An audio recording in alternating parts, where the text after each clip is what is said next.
You are now in the realm of enlightenment and transformation. Welcome to Chief Speaks. All music performed and produced by Yuya. Enlightenment and transformation.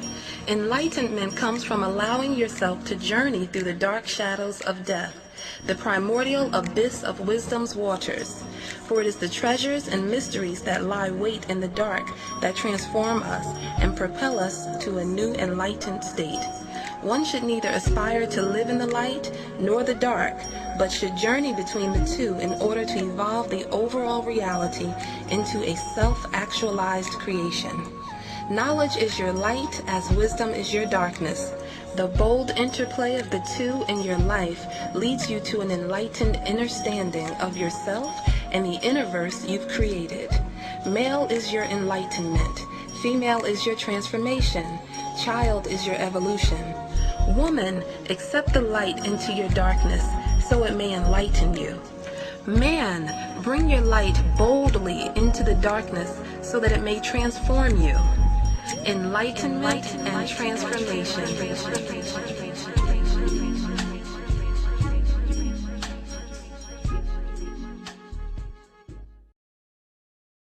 I love you so much because you just don't know what you've just done for me. Thank you so much.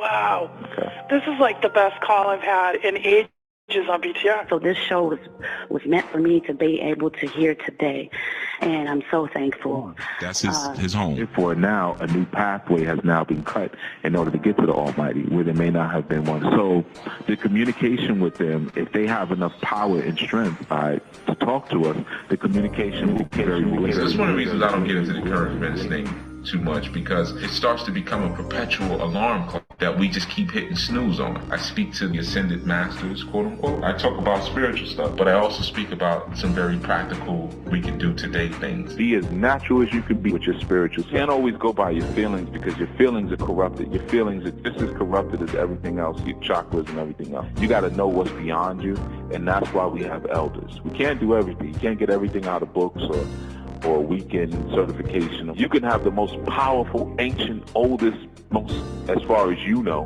truthful tradition in your hands, and if you still have a dirty spirit, you're not going to get anything out of it. You're not going to learn anything. You're not actually going to grow. I try to teach in a way where I make myself obsolete. That's always been my goal, to make myself obsolete. I really wanted to, kind of big you up. I think you're awesome. There's a lot of elders out here right now that want to know what's going on. They're not getting on Twitter and stuff like that, but they want to be up on the new stuff. Sit down and have some conversations with them. It's not always about hearing their story. It's also about being news reporters for them and letting them know, like, yeah, this is what's happening right now. They may tell you something about what happened in Charleston that you couldn't even. Your spirituality has to create sane spiritual family. Okay, and that family exists first inside of you. You have to express the different expressions of that rainbow coalition of spirits inside of you first. Okay, don't let communities hijack that rainbow. See, the problem is when we come into the conscious community, the dudes are doing the same thing that the women are doing. I just want to say that I really enjoy your show every Sunday, and my friend and I call it going to church. When we call in, we'll be like, you going to church? And I'm like, where have y'all been at? God cannot go against its own truth. So anytime you have an inkling that God is going against its own truth, then God is no longer behaving as God, so therefore the spiritual community doesn't recognize God. You dig where I'm coming from? Or can we have a new thought? Can we step outside of the books for a second and have a new conversation about hair weaves and wigs? Can we have a new conversation about homosexuality? Can we have a new conversation about vegan eating? What are we doing? It's a good day for exorcism. I'm actually kind of new to the whole African science process, so I just wanted to know more, and I started to do I started to do a lot of work as far as cleansing and I don't know, what I'm getting at is I was led here, and a lot of things have been going on in my life, and I pretty much the family piece, Haru talked about tonight was actually what resonated with me a great deal about, when you're learning all of this stuff and everything is new to you, and then you have, people around you who are which are not aware or not on the same path or taking the same path and journey as you, and you feel like all alone, and it's just to feel alone in it, and then to be led here, it was just like it was a beautiful thing. And I mean, I got so much out of it, but that part of it was just the most, to the point where I want to cry now. It's just the most for me, and I actually did cry. But I mean, a lot. Another thing I got out of it too was about the black male, because I've been trying to study. I mean, I had a hatred toward the black male for many reasons, but look in the mirror, I am a black male. So to learn about the black male and about the dominant side, and my male energy, and the yin and yang and the female energy, just to learn about that, and to learn that with our people, not the, I mean, I'm gonna say it, not the white man or anything, but just our people, our ancestors, our African, just to learn about that was just so beautiful. I mean, that was pretty much the focal point at part of the lecture, and I really enjoyed that piece as well as the family piece. And I want to thank everyone who was a part of everything, and especially to Haru, which is awesome. He's a teacher that I actually study all the time. I've been studying him for years. To finally meet him, and this is my first workshop and lecture, so it was just amazing. I mean, it was an amazing first experience, and I couldn't thank everybody who was involved for being a part of to make it all happen. So again, I want to thank everyone, and this is my testimony. Thanks. All right. Peace and welcome, everyone. Peace and welcome to our segment. Peace and welcome to Chief Speaks. This is Chief Yuya speaking, of course. And what you just heard was a little snippet of some of the latent testimonies and just feedback that we have in our archives. I always say there's a lot of content in archives, not a lot of pictures and videos, because I'm not a big picture taker and stuff like that, but a lot of audio. So I felt it was important I felt it would be helpful to share that bit of audio and that bit of testimony from that young man, speaking about his experience and what resonated with him after one of our workshops. And the reason being is because this month we're dealing with the topic and the concept of the undeveloped. And there was something very key that the young man said that I'm going to touch upon, but it's an important topic because a lot of times we're moving and we're pushing and we're striving, and we're just trying to aim at a higher place in our development, and at a higher place in our growth and our personal empowerment, and most importantly, our healing. And sometimes we have people within our orbit that are undeveloped, and some are blissfully undeveloped. And as a result, they create a different kind of standard for our own movement, for our own liberty. And that standard itself becomes very toxic. It becomes very poisonous to our actual journey. So it's important to be able to identify the undeveloped and why we use that terminology, and why it's important for us to be able to distinguish between them and us in that sense. You see, so I remembered what the young man had said a while ago about being around family who doesn't study, and family who's not necessarily interested in the level of study, or the level of self-exploration and life examination that he's become very interested in, and has really in many ways become a lifeline for him. Like he said in his testimony, that for a very long time he had a hatred towards black males, which of course seems almost insane, considering, like as he said, I am a black male. So there were some things that he received, of course, through that particular sharing that I did, that allowed him to see himself in a different kind of light, allowed him to ask certain critical questions of himself that perhaps he had not asked before. So that's what we're talking about this month when we speak about signs of the undeveloped. And I know it may, in many senses, if you hear something like that, signs of the undeveloped, it almost sounds as if I'm speaking about some sort of self-idolization or self-supremacy, but it certainly is not that.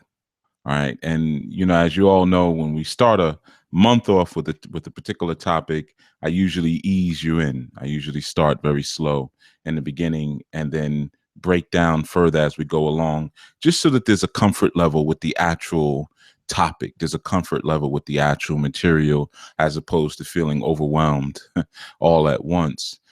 So, of course, you all know that last month we spoke about the solstice, and we are now hitting Julius, or July, coming into our 7th month, today being the 2nd day of that 7th month. We're headed for the turnaround, as Maestro James Brown would say. We're headed for the turnaround in terms of this particular year, this Gregorian year. So with that, of course, things are changing, and the way we're looking at things would have changed, and especially because of the amount and the proliferation of information that we all got to share and bounce around among one another last month when we were dealing with the solstice. It gives us an opportunity to enjoy our experiences in a different kind of way. And to look at our experiences in a different kind of way, and to examine our experiences in a different kind of way. So now we can move with a different vibration. You don't need me in the same way that you may have thought you needed me before June. So, of course, that solstice marked also me not doing the community segments anymore, those Monday through Friday segments, which I had been holding down since, I think, last year sometime. I'm not good with dates, but I think since November, December, something like that, I had been doing them. And not that you need me to do anything. None of you need me for anything. That's why whenever you thank me, you notice I tend to thank you back. It's a symbiotic sharing that occurs that we have to be aware of, because it lends itself to our understandings surrounding community and communal activity, when we realize that there's a sharing that goes on, there's an exchange that's going on at all levels, despite the level that people may be on. Okay, so like I said, one of the things that the brother had spoke about was this idea of being among family members who may not necessarily support or encourage our growth path.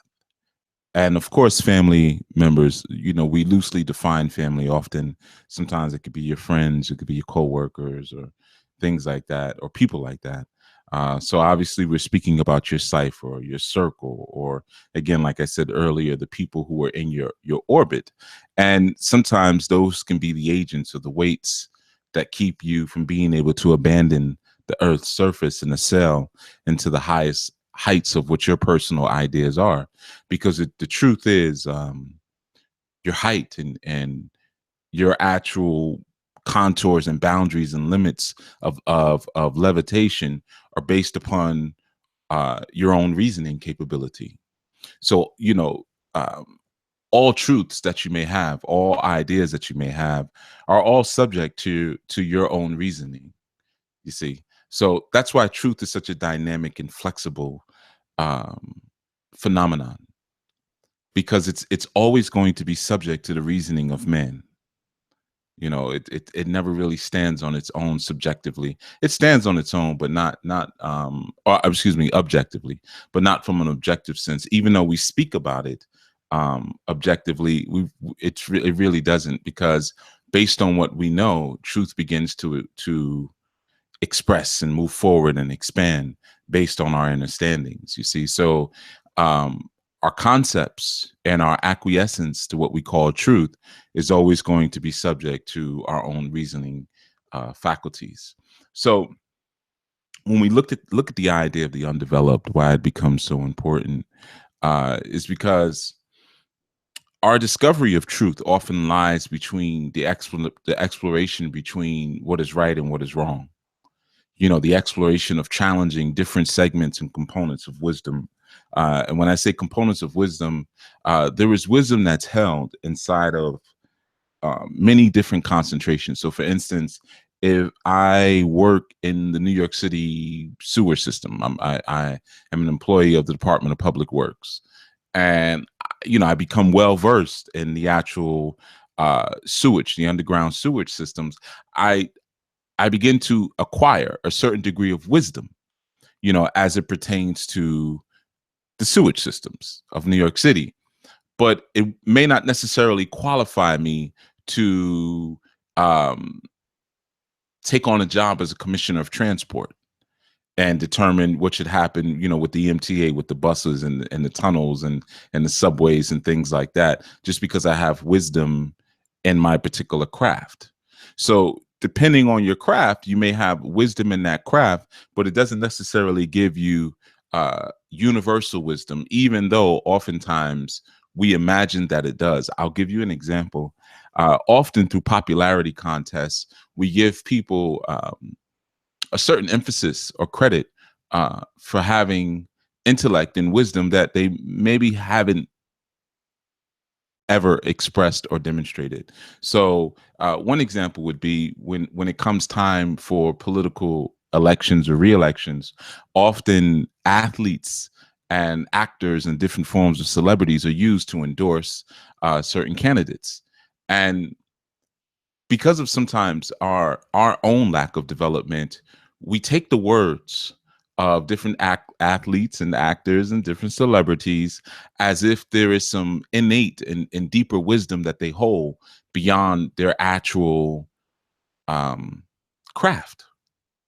We especially do this when it comes to actors and actresses, forgetting that the nature of their craft is to be deceitful and to make their deceit appear as sincere as it possibly can. But we take the word from these individuals when it comes time to make some serious judgments and decisions for our own life. So they may have wisdom in that field, you know, they may being, you know, thespians or, you know, actors and actresses, and they may have skills and wisdom in that area. But because of sometimes the way we've been programmed to process and to think, we immediately translate and transpose that skill into areas of politics or civil rights and human relations and even medicine. Sometimes, you know, they'll do PSAs about different things we should do because we've established or we've transplanted and imposed and injected our trust into these different systems, right? So that would be a form of moving as an undeveloped person, because essentially we have not questioned, you know, essentially the cognitive dissonance that clearly those situations represent. We don't challenge, you know, we don't acknowledge the dissonance there. We don't look to discover anything beyond it. And if you look at just ideas, like we said, having that right and that wrong, being the catalyst for how we discover truth, we can look at what was called the Socratic method, but you know, it wasn't the Socratic method. All right, so let me just clarify that. You know, when you're dealing with a lot of different philosophers like Kant, you know, or Plato, or Socrates, or Aristotle, you are literally just dealing with thieves, and you have to really get that through your head. You're dealing with thieves. So when people say, "Oh, these are the people who are the fathers of this, and they invented psychology, they Kant invented metaphysics," and this, no, you know, you're speaking about times around like, you know, 300-400 BC. Okay, we have evidence of psychology and metaphysics and so many different things that go back thousands of years prior to that. So you are literally dealing with thieves, but sometimes the thieves become our wisdom keepers, you know, because they steal the wisdom and then they carry it into high towers, into high mountain installations where through the courses of time they're preserved, you know, like monks in a monastery. So our thieves in that sense become our wisdom preservers and curators sometimes, but nonetheless, it doesn't take away from the thievery one bit. Okay, but if you think about what was often called the Socratic method, which of course is not, because even this method dates back to Imhotep. We have evidence of Imhotep using what's called the dialectic form of kind of like not argument, but it's just a form of dialogue, and you find even in the term a dialectic or the dialectical method, right, di. Now, you of course, as soon as you see die, you know it's talking about two, you know, like duality within inside of that word. So there's a process of one person talking to another person. Okay, real simple, one person talking to another person. So a lot of times when we look at our explorations through the annals of wisdom, you know, it seems like a very solo and isolated process. And of course, this is given to us by religious understandings, or someone sits under a tree and, you know, discovers the laws of gravity, you know, Sir Isaac Newton, or one goes into the wilderness by themselves and has a profound experience and encounter with Gabriel, or some other, you know, archangel, and then they come out and they teach the rest of the world. This is what's been given to us in terms of how great miracles and great thoughts and great thinkers appear and process themselves into the social infrastructure. Of course, yeah, certainly there are some people who sit in isolation and think, but for the most part, it is through the exchange of different ideas, not opinions, but what is considered to be different truths, that one comes to refined truths. Okay, so when you're dealing with one, or you're surrounding yourself with a community of the undeveloped, essentially the challenge there is, or the problem is, often you're dealing with people who are totally immersed in opinion. You know, not immersed necessarily in fact or truth, but strictly opinion. And what happens is, when you're functioning from the philosophy of opinion, the only thing you can actually do is debate.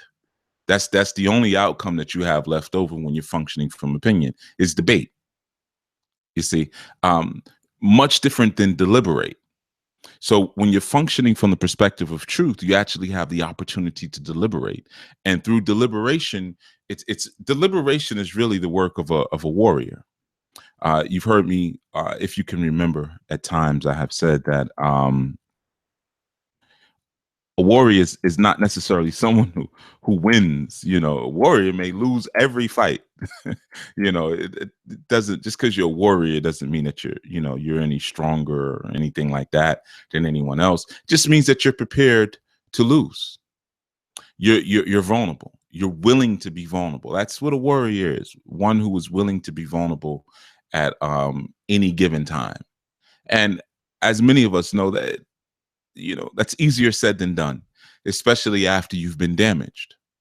You know, it's very hard to open yourself back up to more damage. Well, that's what separates a warrior from a civilian. Okay, so the idea there is, when you are deliberating something, what you're essentially doing is you're making yourself vulnerable to being wrong, to being incorrect. As opposed to when you're debating something, you're coming with an opinion. 9 times out of 10, it's an opinion, and it's a win-lose scenario. I have to win.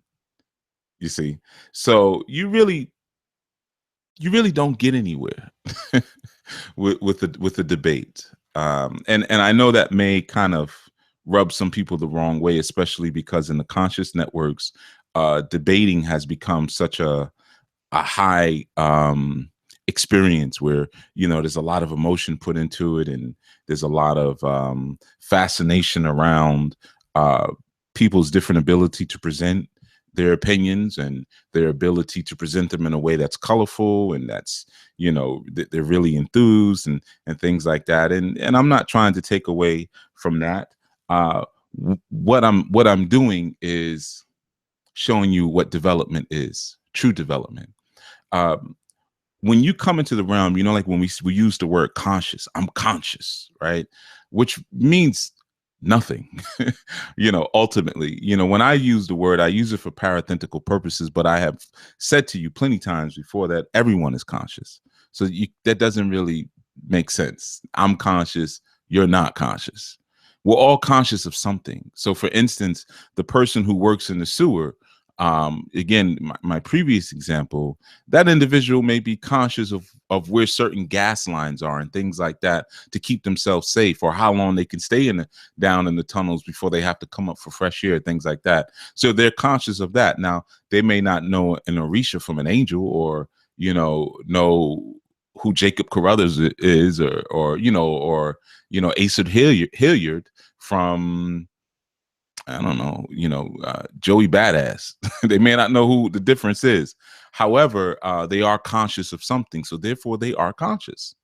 You see, so using that terminology, it becomes very deceptive because, like I said, we utilize the word conscious as an undermining for the Black liberation movement. You know, so the Black liberation became the conscious movement. And in that, now anything that I'm conscious of can now be brought to the table.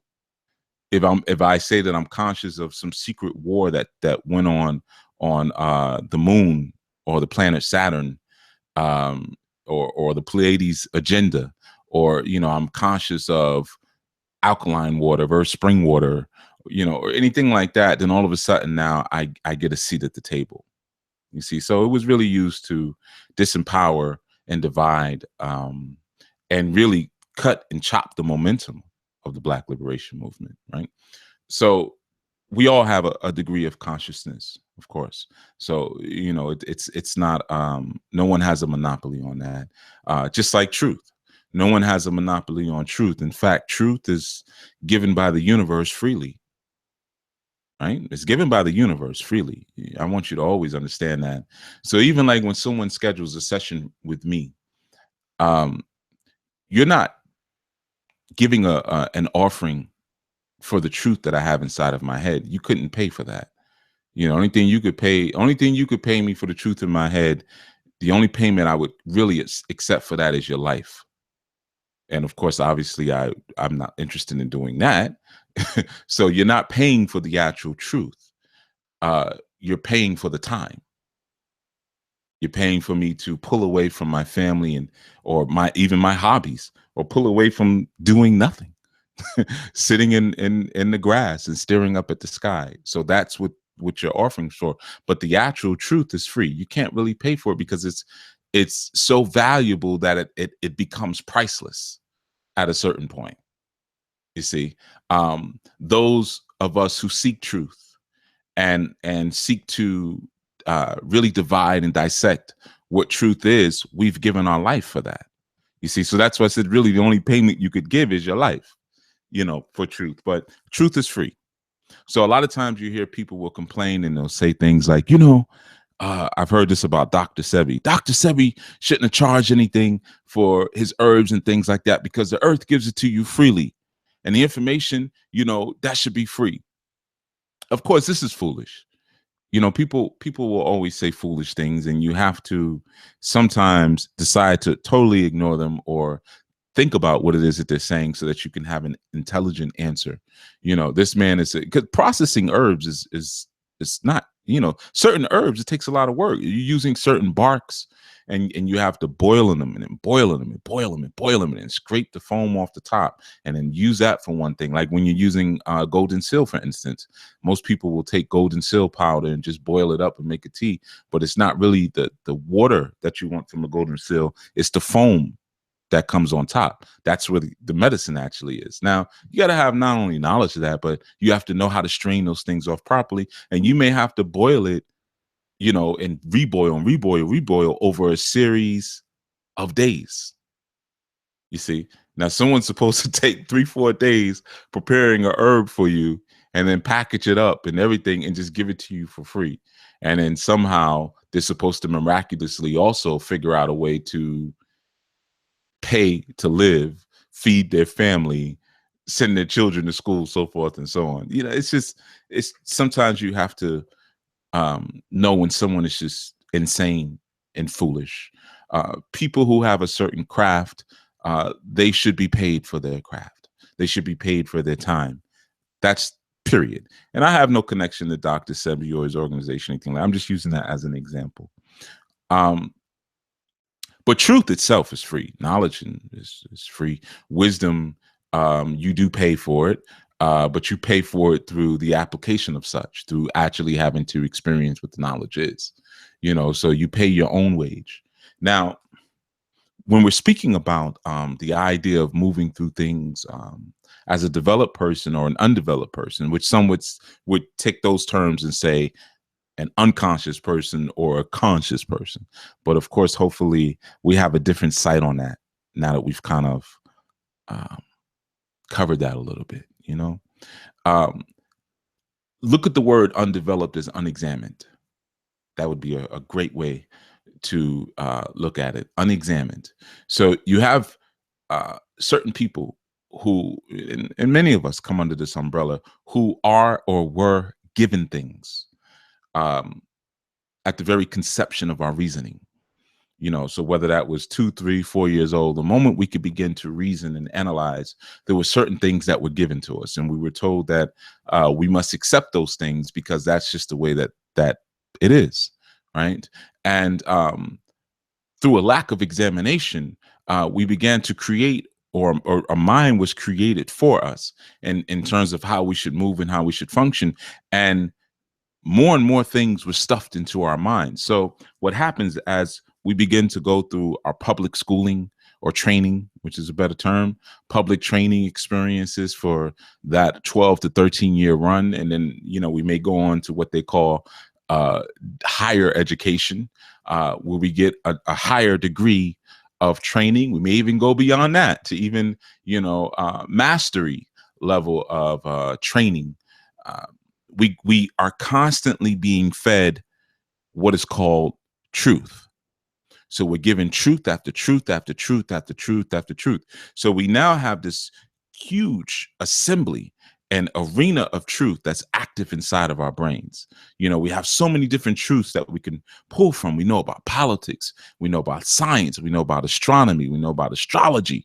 You know, we know about mathematics and so many different things, so many different areas of concentration. We may have even learned another language on top of our own native language, you know, by gathering or being given all of these different truths. Now, the more truth that we gather, the more truth that we receive or we seek out, the more conscious we consider ourselves. Okay. But the truly developed and the truly conscious person doesn't necessarily look for additional truths in their lives. In fact, they live their life more from the negative perspective than the positive perspective. So what does that mean? When we're living from the positive perspective or the masculine perspective, we're always looking to add on. We're always looking to acquire. We're looking to obtain. You know, we're looking to get more, get. Whereas the negative perspective is looking to take what already is and break it apart. So if someone says something like this to you as a child, you should believe in God. The conscious person doesn't seek to find out who or what this God is that that person is referring to. The developed or examined or conscious person says, why should I do that? What motivated you to say that to me? What motivated you to tell me that I should believe in this thing called God? What is the why? You see, because once a person begins to develop a greater sense of questioning the why, what happens is a person begins to dissect truths that are put in front of them. You see, so really what you're doing more than anything, you're stripping away what is considered truth to get down to a baseline of nothing. That's what the conscious does. That's what the examined person does, or the examining person tends to do, as opposed to looking for more truths to add on without qualifying those truths as being that to begin with. You see, and a lot of times through our journey, which is so sad, and I especially see this, I have to admit, in terms of being problematic with the women. Okay, a lot of times, because like I've said in before, that there's always somebody talking to a woman, always, because her nature is she's receptive, so she's always listening, and there's always somebody there to talk. There's always somebody there to share what they consider their truths to be, or what they consider their agenda to be, based on what it is that they're trying to do, and a woman will listen. So what happens is a lot of times you have women who are holding a lot of these quote unquote truths inside of them, but they cannot get started on anything that they want to do. They say, well, I know how to do this, I know how to do that, and I've learned about this and I learned about that. And then you say, okay, what are you going to do with it? That's the problem. I just can't seem to get started. You know, I just can't seem to, you know, move to where it is that I want to move to in terms of my actions, how to translate this into an actual action. And that's because they've been given too much without actually breaking down what they've actually been given, or the motivation and intent behind giving it. Because an undeveloped person will always share 1,000,001 truths with you, but they don't know why they're sharing those truths, nor do they know why they were given them to begin with. You see? So, for instance, if you go to a public training institution, you may have a class in economics where you're taught about how to generate and circulate what we call money. But very rarely are you actually taught what money is. And then very rarely, you know, words like currency are thrown around very often, but you're not really taught what currency is. So you go into that environment and you're not taught the difference between currency and money. Now, is that intentional? Of course, we know it is absolutely intentional, right? But we know it's intentional because those of us who do know, is because we dissected what was already put in front of us. You see, we dissected it. So even if we find out, okay, well, as an example, okay, using money in 1971, Richard Nixon basically made money monopoly money, right? That's when he took off the gold standard, right? So now it's just, you know, we got the Federal Reserves here. Just, you need some more money, I'm gonna go on the back, I'm gonna print some more up, here you go. So this is monopoly money. And then after that, now because everything is digitized, it's not even about printing up more money. We just add another zero inside of the computer. There you go. Now you got more money. You know, so we can look at that, we can learn about that, and find that those, because it's public record, it's not hard to find. We can find those situations to be true, but why did that happen? You know, like children always ask the why. See, children are so conscious, but we shut that down because we get tired of the why, because we can only go so far with it. Well, why did they do that? Why did they do that? Why did they do that? Would they do that? You know, why? You see, and going deeper into the why will lead into a deeper level of confusion, but you have to be vulnerable to the possibility of confusion. You see, you have to be vulnerable to confusion. If we look at the idea of deliberate, right, where I said, you know, we could debate opinion, or we could deliberate on the truth, right? So if someone comes to me and says, I'll give you an example. Many of you have probably experienced this. It may have been something that you showed at a very young age that you were good at, right? Or let's say you're very handsome, or you're very pretty, or you're really tall, you know, and people looked at you or witnessed one of your talents or some of your talents and said, wow, you should do this. You would really be able to do that if you did this. You see, someone may say that, you know, or you're really pretty, you know, you should take care of yourself. Then, you know, when you get older, someone will do this for you. You know, I remember as a young man, an older man telling me, well, I used to do this thing with, I used to like to, I know it's weird, but I used to like to put staples in my mouth. And, you know, like from a stapler, I would pop them out and put them in my mouth. Sometimes I used to put nails in my mouth too. But the galvanized material around it is actually poisonous. So anybody else who does that, you shouldn't do that. You can get sick like that. But I will put nails and screws and staples in my mouth. And I remember an older man telling me once, yeah, I was very young. I might not have even been 10 yet. And he said, no, young man, don't do that. He said, you have a beautiful smile. You know, that one day that smile is going to make you real popular with the ladies. He said, don't put that in your mouth. You're going to scratch your teeth up, is when I learned the word enamel. He said, you're going to mess up the enamel on your teeth. Now, because I valued myself, even at that age, I made a determination as to what my currency in life was going to be. I didn't care anything about my smile. I don't care today.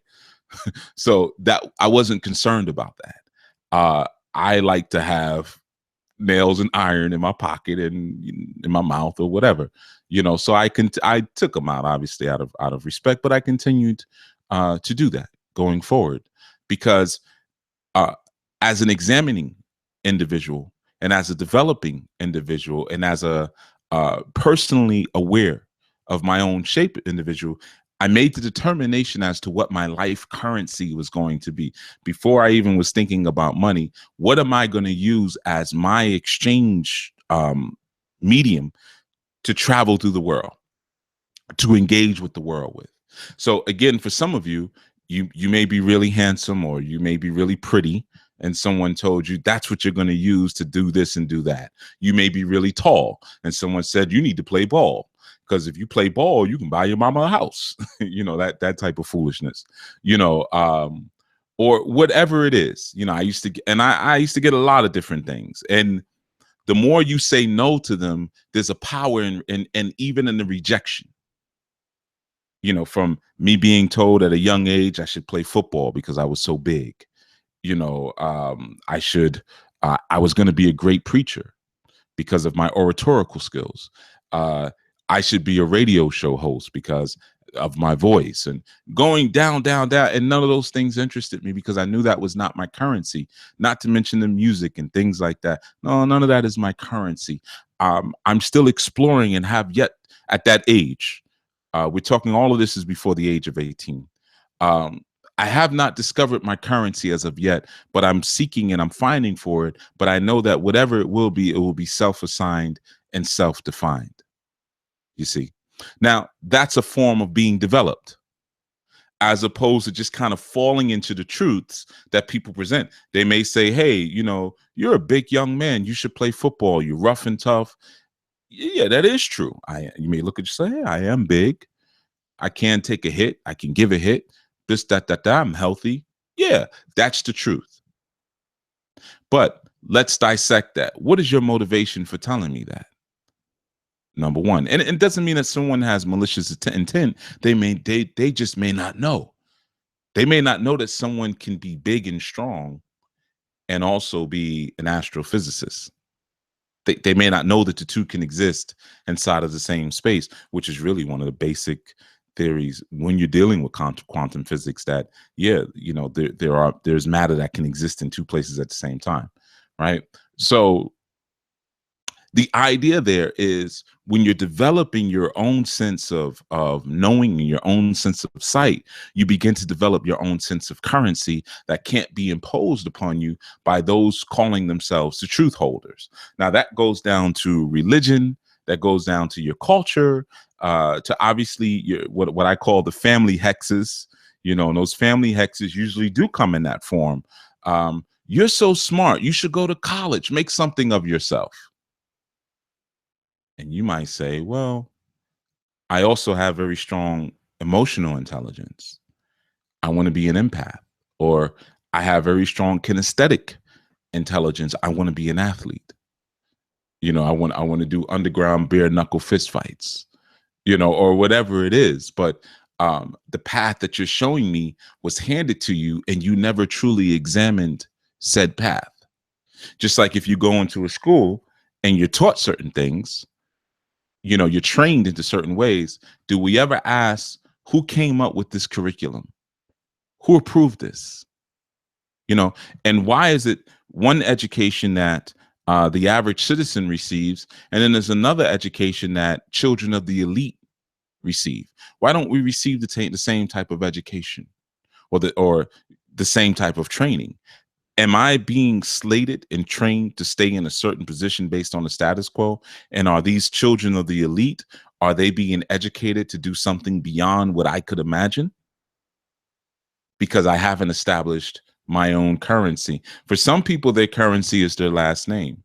For instance, if your last name was Rockefeller or Rothschild, or Kennedy even, that's a currency that you could utilize if you so choose, but you may choose to use something else. Many people do that when they go into the entertainment field.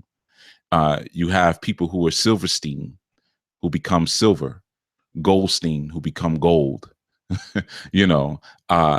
They disavow, at least in name, they disavow what their name currency is, and they utilize a different currency.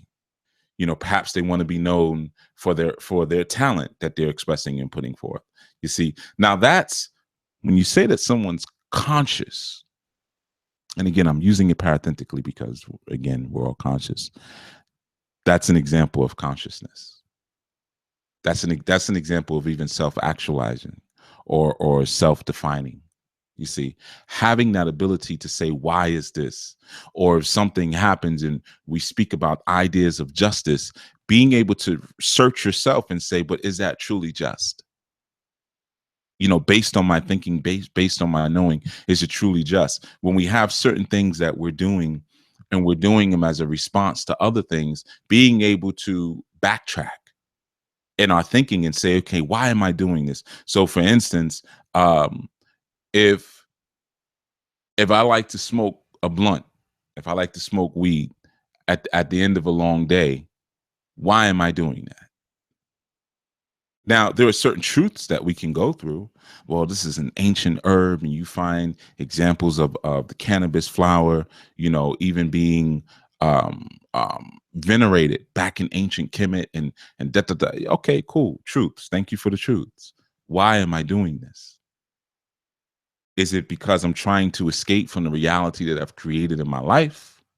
Is it because I'm rewarding myself for what it is that I've done for the day? We could go through a list of many things because it doesn't have to be cannabis. It could be cocaine. It could be, sex. Sometimes individuals will have sex because they don't feel good. They feel a little down. They feel a little depressed. So they'll have sex with someone to feel better.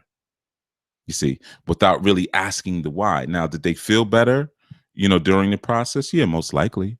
There is a moment, whether it be minutes, hours, or even a millisecond, where they feel better and they're able to forget about whatever it was that had them, down, we'll say. But let's look at consciousness. Let's look at true deliberation. Is that an action that we can necessarily say is healthy? Well, it may not be. It may not be for that individual, though we can speak to the truth of it, but the actual motivation and intent behind it was dangerous and harmful to the actual psyche of the individual.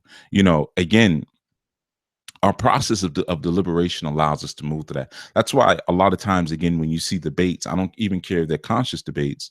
There's a lot of premise and assumption and opinions that typically people debate. That's the only time you need to debate something is if you're talking about an opinion. The truth never needs to be to be debated. In fact, you really can't debate the truth. It can only be deliberated. You can debate opinions all day, even if you call them truth and you mask them through titles of the truth. Like if we say Most High, and it's important that you believe in something greater than yourself. I've heard that so many times when people move away from terms like God, or they consider themselves to move away from ideas of religious devotion. They'll say things like, well, as long as you believe in something higher than yourself. Why? I would always ask that question. Why do I have to believe in something higher than myself? For what? What's the point of that? Why do I have to believe in anything? And then on top of that, why does this thing have to be better than me or higher than me? Why can't I be higher than it? Why can't this thing that you're telling me that I should be worshiping, why can't it just be something that I'm supposed to take care of? Like a butterfly or a baby or an egg? Why do I have to approach it from this perspective that it's taking care of me? Where did that come from? Where are you getting that from? You see, that there has to be something higher. You know, so that's an example, right, of a truth often and then of course someone will say, well, if there wasn't something higher, then how was all this created? I don't know. Let's go find out. But let's not function on the opinion or the assumption that something better or greater or higher than us created what exists in front of us. So that's something that we can begin to debate upon because it's opinion, because I'm asking why, but haven't come to the kernel of what it truly is. And another person is functioning just on what they were given. So now it becomes a debate, atheists against, religious scholars. And at no point in time is the real truth actually hit upon, because the real truth only comes when you can liberate your opinion and your idea from what actually is. If you look at the word deliberation, anytime you have D or day, DE, as a prefix, what you're speaking about there is like almost like an altering or like a changing of something, like a distortion of something, like, deform. Something was formed and now we deform it. So we change, we change what was actually formed. So if you look at the idea of deliberate, at its core, you have liberate, right? Or you could even take it to the Libraic aspect where you're dealing with the scales of Ma'at. But, you have the idea of liberate. So what we consider to be as liberated or as free, or when you touch upon the Libra, we're talking about what is balanced. We now alter that. We alter what we consider to be free, by deliberating it. So the freedom would be what there? Okay, freedom, freedom of mind, freedom. So what I consider to be the basis and the balancing points of the truths that I hold inside of my head, I'm willing to deliberate that. And what that will do what? Well, that will throw me off balance. So how do I regain my balance? By re-examining what it is that I'm currently standing upon. See, that's your deliberation. When you have people around you in your cipher and in your circle who are unwilling to do that, you are dealing with an undeveloped individual. Now, notice that this month is titled Signs of the Undeveloped, as opposed to Signs of the Underdeveloped, because the idea of being underdeveloped is subjective. Who's to say how far someone is supposed to go? Who's to say how wide a person should grow, or how round their circumference of wisdom should be, or their circumference of experiences. If you choose to grow up on a street and die on that street, who's to say that shouldn't be as it is? So when we call someone underdeveloped, even when we're looking at other ethnic groups of people, and in my humble opinion, notice I said opinion, I find it to be ignorant. Because if you've not created an individual in your own image and likeness, then it would be very difficult to determine or to declare where that person should grow to, how far they should grow to, you know, or where their destination should actually be, if you are not the fabricator or the artful inventor of their destiny. Okay, so undeveloped. Speaking about, so when we titled that for the month, we're speaking about individuals who never ever dissect truth, have no interest in dissecting truth. Just take whatever it is, just take whatever is given to them and consider it to be the truth and wisdom of their life without seeking to negate it. You see, and I know that that desire or that movement towards negating what is considered truth or what is handed to us by truth is not a popular one, and it probably won't make you very popular if you choose not to just accept what is in front of you. I'll give you a good example. Jay-Z released a project recently, the 444, that everyone is raving about and so excited that in this era of unconscious creation as it comes to music, and or if we want to call it music, but just in the era of music where intellectualism seems to have been forsaken and replaced with feelings and replaced with mind-numbing melodic repetition. So many people are excited that Jay-Z has released a project where he's actually explaining some things. And I've not heard the project, so I'm not going to comment or make a review on it. I probably won't hear it for another year or so. I really don't care too much. But what you begin to see there, this is the popularity contest that I spoke about previously. Many of the things that I've already heard just through quotes and memes and people sharing little, things with me have already been said. Nothing new, nothing revolutionary so far that I've heard has actually been put into that project or shared through the verbalization of said project. But of course, because there are some people who automatically have accepted this celebrity as their leader. That's what it really is. He's their leader. Whatever he says becomes a part of their holy scripture.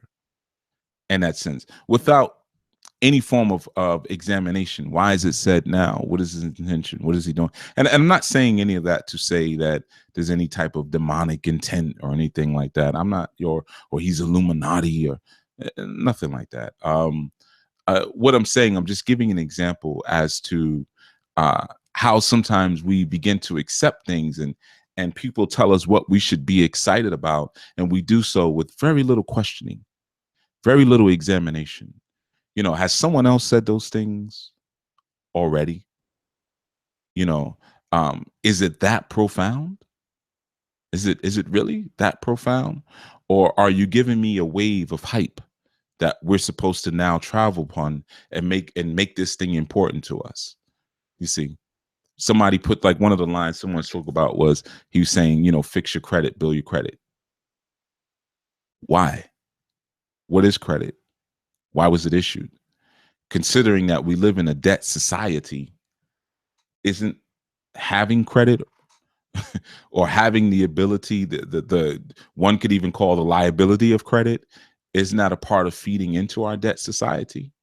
Because now in this society, we utilize our credit to have moments and flashes of what the elite live every day, of what the rich and famous live every day. So we use our credit to buy luxury cars and to buy luxurious furniture that we cannot afford, to have 3 or 4 different cars. I want a Mercedes, I want a Range Rover, and give me a little, I don't know, a little Porsche. Could I buy any of those things straight out? No, but my credit allows me to do such. So I further feed into the debt and slave cycle. Now, I'm not saying what he said to disempower anyone. I'm not saying that. I want to make that very clear. But what I'm saying is that before we jump up and get excited because many undeveloped people are excited, those who are supposed to be developed and who are supposed to be the examiners of life, why would you be excited about the same exact things? That would seem almost foolish to a degree, to get excited about the same exact things that those who are undeveloped get excited about. So it leads us to ask, how developed or how much are you really examining your life and what's going on around you? You know, so I'm just using that as a small example. And again, I'm not speaking against that project. I've not heard the project. And I really don't care anything about it anyway. It's not really important to me at this stage of my life. You know, that time has passed where somebody's music project comes out and I'm looking forward to change my whole perspective on life. I was there, as many people are there. When we're young, you know, those things become, you know, very important to us, you know, maybe because we don't read as much or we don't see the patterns and the cyclical repetitiveness of certain messages. So, you know, when a certain artist comes out, we're extremely excited. And as we get older, sometimes our priorities shift a little bit.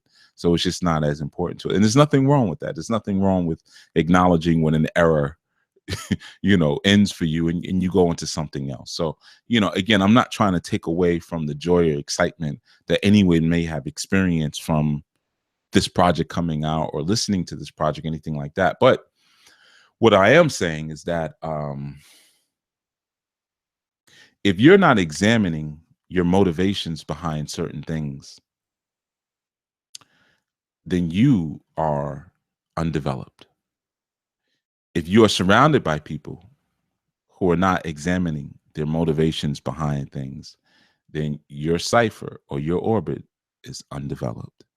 And you need to, well, I would advise you to begin to replace the idea of unconsciousness with undeveloped or unquestioning or unexamining. One who does not examine what's put in front of us. One who takes truth and says, well, this is what it is. You know, well, that's the truth. So, you know, you gotta live by the truth. No, you have to strip the truth away so that until there's nothing left. That's what you do when you're living in an examined life. You become really a destroyer of the truth. Not a destroyer of order, not a destroyer of balance, but you're really rebalancing.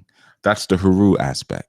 So everything that's put in front of you, you're taking the time and the opportunity to examine it, because you got to understand that most of the things that are put in front of you are not going to be very good. You know, easy come, easy go. You know, most of the things that are just handed to you, especially by a society that seeks to keep you as nothing but a battery for their own purposes, most of the things that they're going to give you are not going to be for your empowerment, but for the exact opposite, so that they can stay in power and that you can stay weakened. So again, sometimes you look at certain things, like I'll give, you know, an example. Someone asked me about the Jay-Z project, because I can get it. I have access to it. And they said, you don't listen? I said, nah. And it was like, why not? I said, because I never listen to anything while everybody else is listening to it. I never watch anything while everybody else is watching it. You know, because if something is timed based on season, you know, I'm always going to obey my own clock. They say, okay, it's summertime. Let's do this now. It's summertime. We're going to release it here because their chemistry is at this place during this time of the year. Summertime is when, you know, your pioneers and this and that, and they're going to be doing this. So this is when we're going to do all the free concerts. We're going to drop this, then that. Use that formula of the 4, because when you know, remember, when you're using these these numbers, you're using a matrix of actual codes. So we're going to use that matrix, this, that. Nah, I don't want to be in that. Whatever you've designed and created for the masses, I want nothing of it. You know, so maybe I'll listen another time, or maybe I'll never listen to it. I'm very positive that there's nothing in there for me. I'm very positive of that. It's very similar to when you're teaching, right?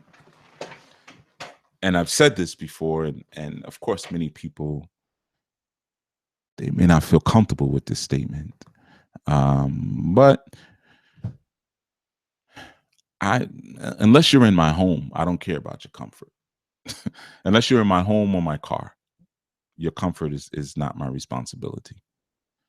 Okay, so when I speak to students, and sometimes they don't understand the protocol, or they don't understand why what I'm saying is absolute in this environment, is because a lot of times they can't distinguish between their own opinions and and truth. They don't know the difference, and I have zero interest in hearing anyone's opinion on anything. Zero. Especially a student. We could probably go into the negative numbers. I have negative 100 interest in hearing your opinion about anything. You notice I rarely ask for it. Pretty much you could say never. We did one poll in the life of Anu, and that was, should we do the retreat in North Carolina or New Orleans? And the only reason that poll was done was because I knew if I just asked people to inform us of where they live so we could get a better idea of where the concentration of people were, they wouldn't comply, because people don't like to do things like that. Just like if I say right now, by the end of this day, we'll probably have about maybe 300 views on this video. If I tell everybody right now who's watching to click like on the video, there's not going to be 300 likes. That's just how it goes.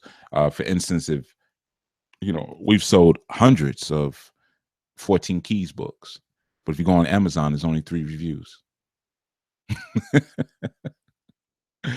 So part of that is learning the psychology of people. Sometimes people will thumb down or just not do something because, hey, I can.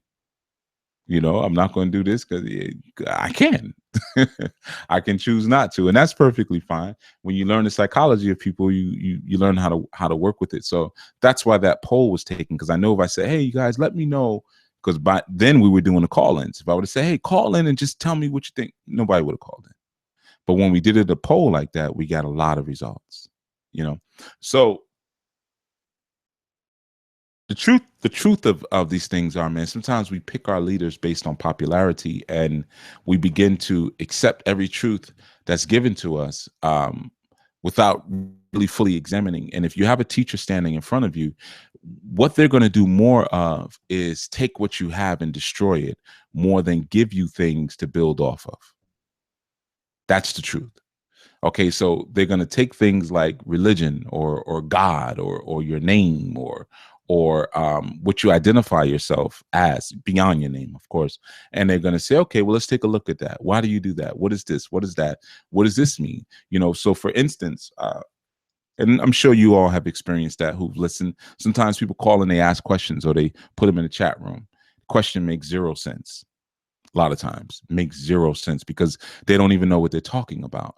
So they're interweaving opinion with truth, and then I'll say, okay, well, what does this word mean? You just use this word. What does that mean?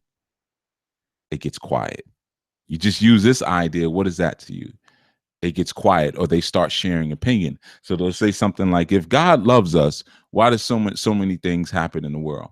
And I'll say, I never told you God loved you. Where'd you get that from? And what is God? What is love? Baby, don't hurt me no more. No. But I may say, what is God? What is love? And what do you mean by bad things and things like that? And you begin to, as most teachers will, they'll begin to negate whatever it is that you've already taken on as opinion and assumption, as opposed to giving you more quote unquote truths to live by. You see, they'll tend to do that. So even in your own interaction, as you're beginning to, take on this idea this month, of really what are the signs of the undeveloped? And again, you may look at yourself and say, whoa, hey, that might be me, as you're beginning to do that, it's good for you to even, and not for the purposes of just intellectual debate, But begin to ask those in your circle to qualify some of the things that they actually are professing and declaring towards you. You see? So for instance, if someone says, man, I would do anything for you. Why? Hey, man, because I love you. Oh, okay, cool. What's love, by the way? You see? See if it's been examined, or if someone is just saying things because it's what they think they should say. You see? They think that's what's supposed to be affirmed and that's what's supposed to be shared. But are they actually looking at the words that are going on, or the words that are coming out of their own mouths? You know, and this is where, again, you have the difference between debate and deliberation. I have plenty of students who try to debate with me all the time, which it's just annoying. It's not fun. It's, you know, it's not mental chess. It's not a challenge. It's just annoying, because 10 times out of 10, see, teachers never debate one another. Real teachers never debate each other. You know, and because whatever their opinion is, they know that it's irrelevant. I'll give you a good example. We did the session before, homosexuality within African systems, or something like that. And so many people were offended by the idea when I said, well, no, this is not something I agree with, but let's talk about it. Now, I wasn't debating, because I wasn't talking about it for the purpose of being convinced of something else, or convincing someone else of doing anything different. Just asking some serious questions. That's all. Now, there were a lot of people who took offense to that show. And the reasoning, you know, for their offense was because I said I didn't agree with it. Now, I didn't share why. I didn't get into any of my own theorem or my own opinion or my own truth, because it doesn't matter what my opinion is. But I just wanted to make it clear that because, again, it's such a sensitive subject, and a lot of times those who are leaning hard towards certain cultures or certain tenets will use certain conversations in order to push a different kind of agenda. I wanted to make it clear that that's not what this is, because this is not something I agree with. So there's no back end loop. You know, there's no agenda being expressed here. There's no back end loop where I say, okay, well, this is my opinion and this is what we know. You know, this is where I'm at, period. You know, but I do acknowledge that there are other kind of people who live on the planet, despite how I may feel about something, you see, or what my experience may be, or what my level in ascension to truth has been. There's still different kind of people who live on the planet. So that was a prime example of people thinking, not knowing the difference between debate and deliberation. So those ideas, I was deliberating, but I wasn't debating them, because, and I made it clear afterwards when people were talking, I said, if I debated that one, I would hurt all of your feelings quickly. There's no way you're going to win on that one. No way. So out of the kindness of my heart, I made it a deliberation. Well, let's just talk about it. Let's accept what you're saying is truth, and let's just share where we're at on it. But debate, I would tear you to pieces. I'd be a shark. You'd be blood in the water. I know that for a solid fact. And one of the reasons is because when people started crying and getting all huffy and puffy, it was because of their own opinion. It wasn't because of any truth. So if you're dismantled that quickly by the fear of someone being able to possibly out debate you but not doing it, then you're certainly not ready for someone who's able to speak to something logically and not see it through an emotional lens, you know, and who has no sympathy for your emotional lens, you know, then you're just not ready, right? But on top of that, why would I debate a student? You know, that just doesn't make sense. Why would I debate anyone? Why would I try to make my opinion more important than someone else's opinion? Yeah, that's pretty foul if you think about it. So no debates go on. But deliberation is different. Deliberation is the moment, and if you notice, I'm using this as an example because you can always go back and listen to that segment.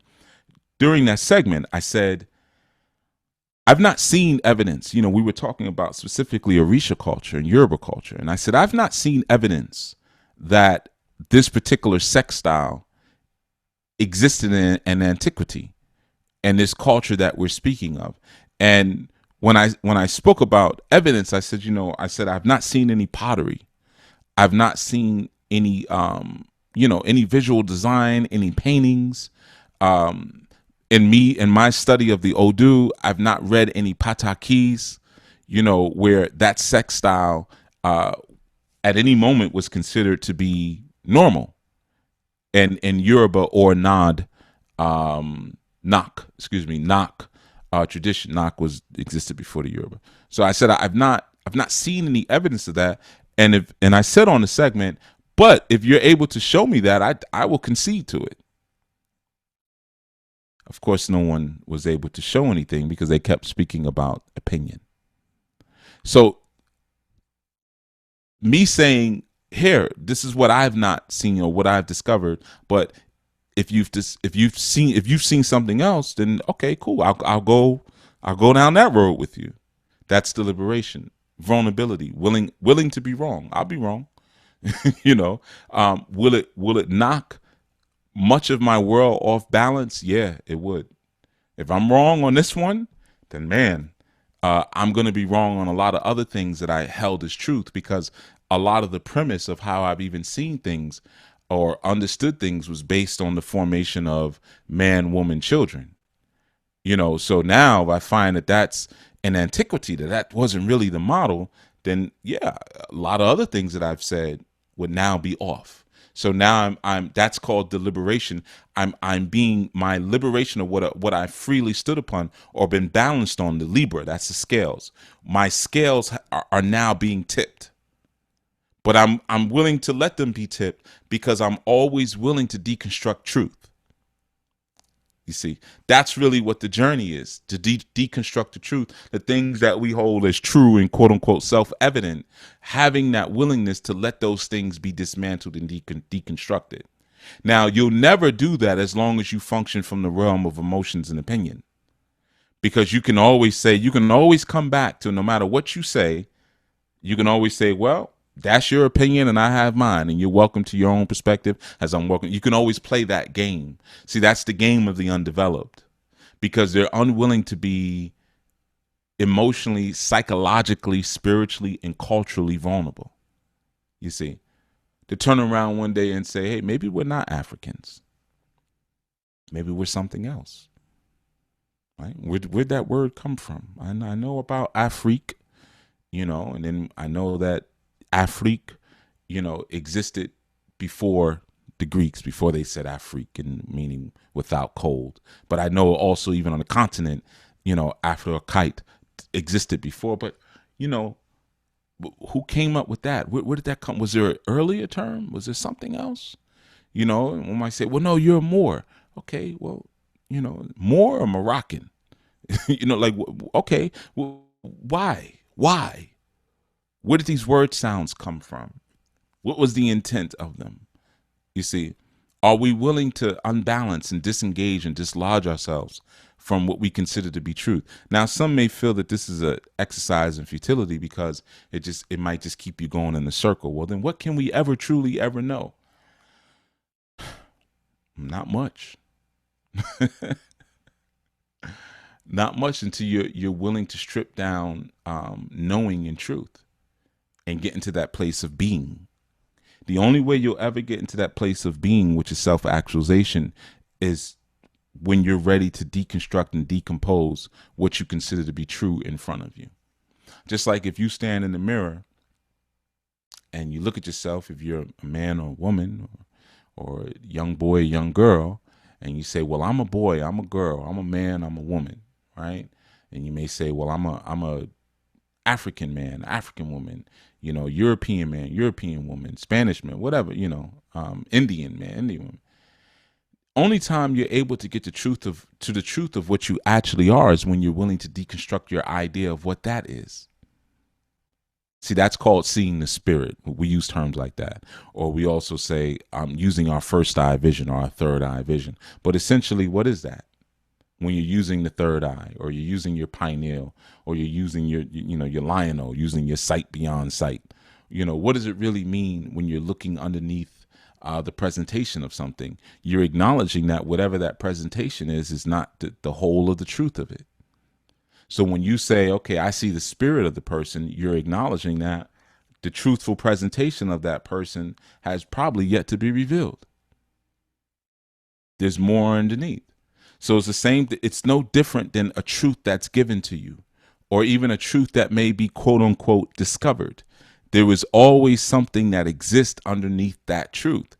That's what we are called to examine. And what happens is when you start to dig underneath that truth more and more, the less you'll look at the actual initial presentation of the truth as being factual and holy.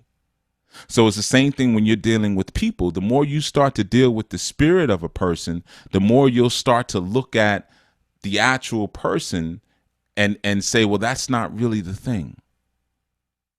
The presentation, that's not really the thing. So now you've decomposed a layer of truth.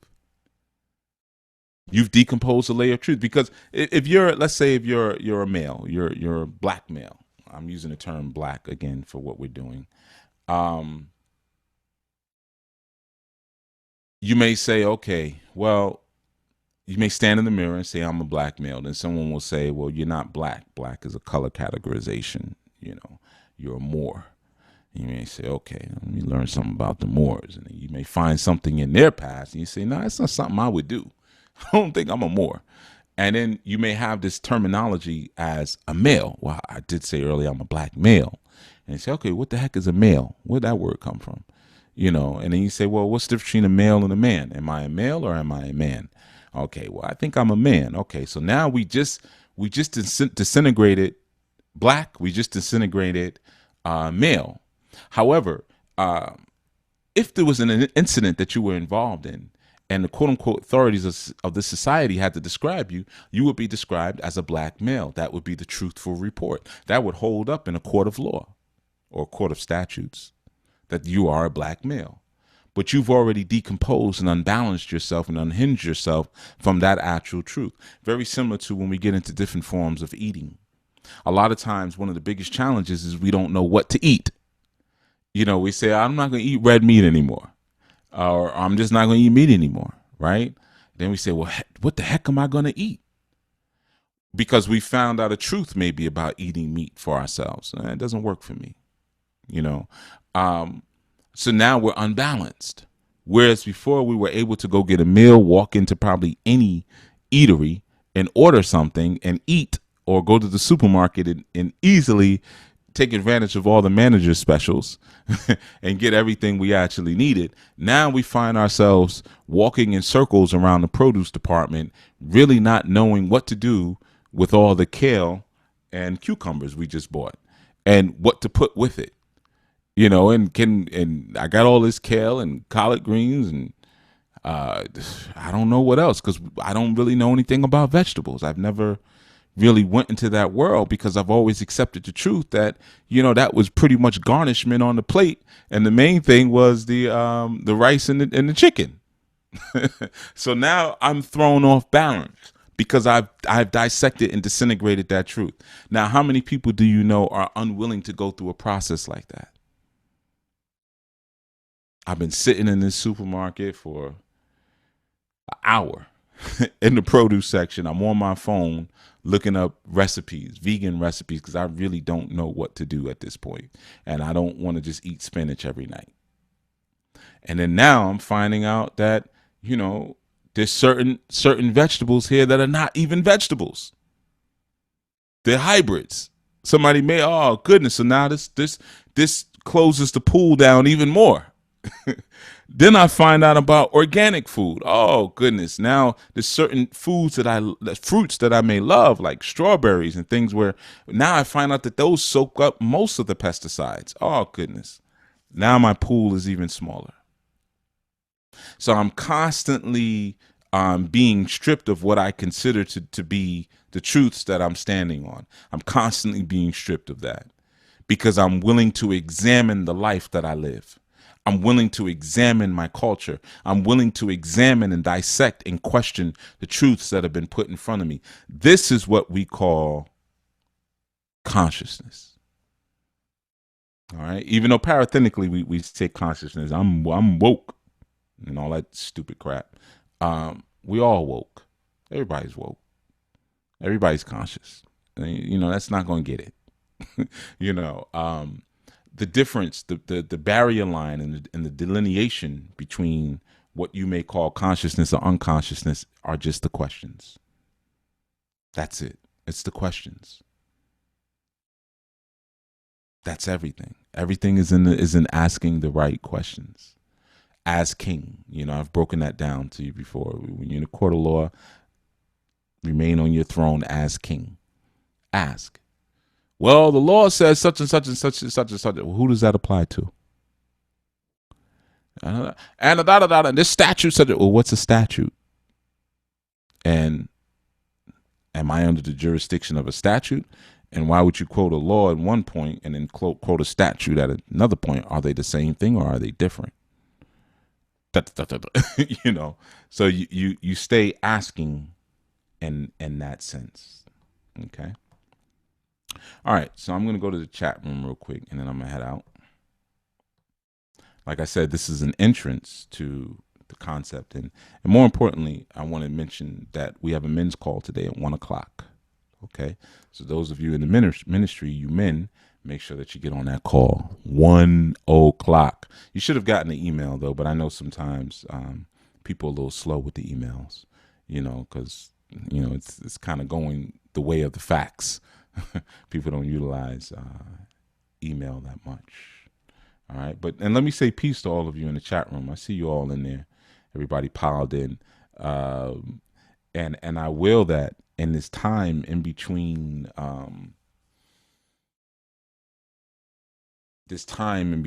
you know, not having the Monday through Fridays, that you're applying and you're digging in and not just drifting and meandering. Mama Sadaka says 444 is offering nothing new or revolutionary, yet he's now being labeled as woke.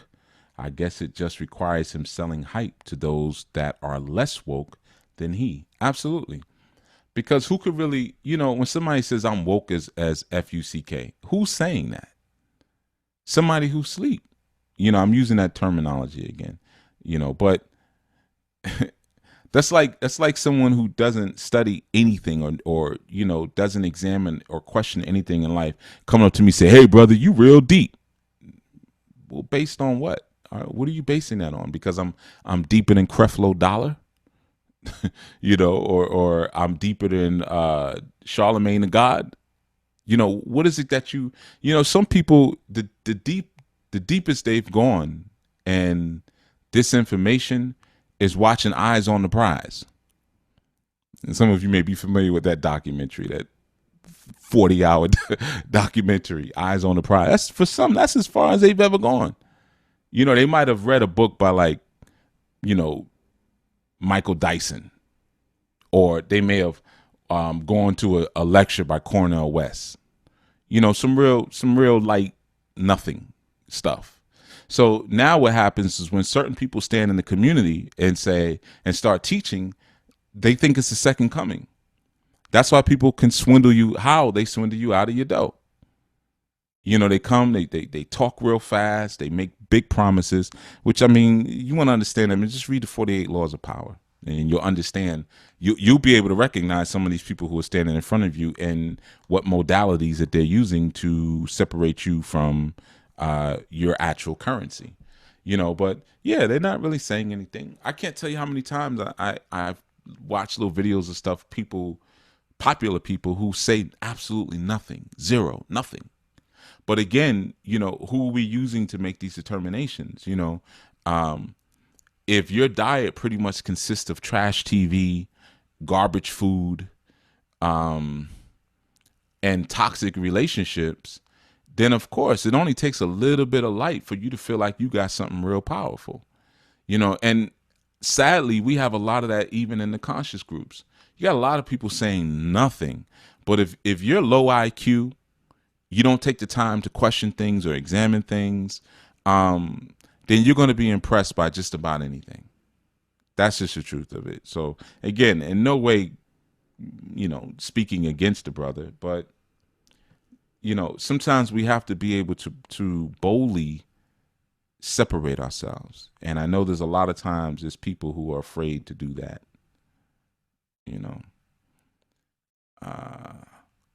Spirit Driven says the universe is balanced. Some same-sex relationships may be a way for the universe to naturally keep human population in balance. Charlumbo says, what is balance? ? What does the universe mean? ? How do we know that what the universe wants? ? Lotus Scholar says, what makes you say that? Spirit Driven, please explain. Spirit Driven says to Charlumbos, balance is the same balance that Chief was talking about. Ask him. I didn't say anything definitively. Open your mind. That's my offering. Oh, God. All right. I don't think I want to do any more of this.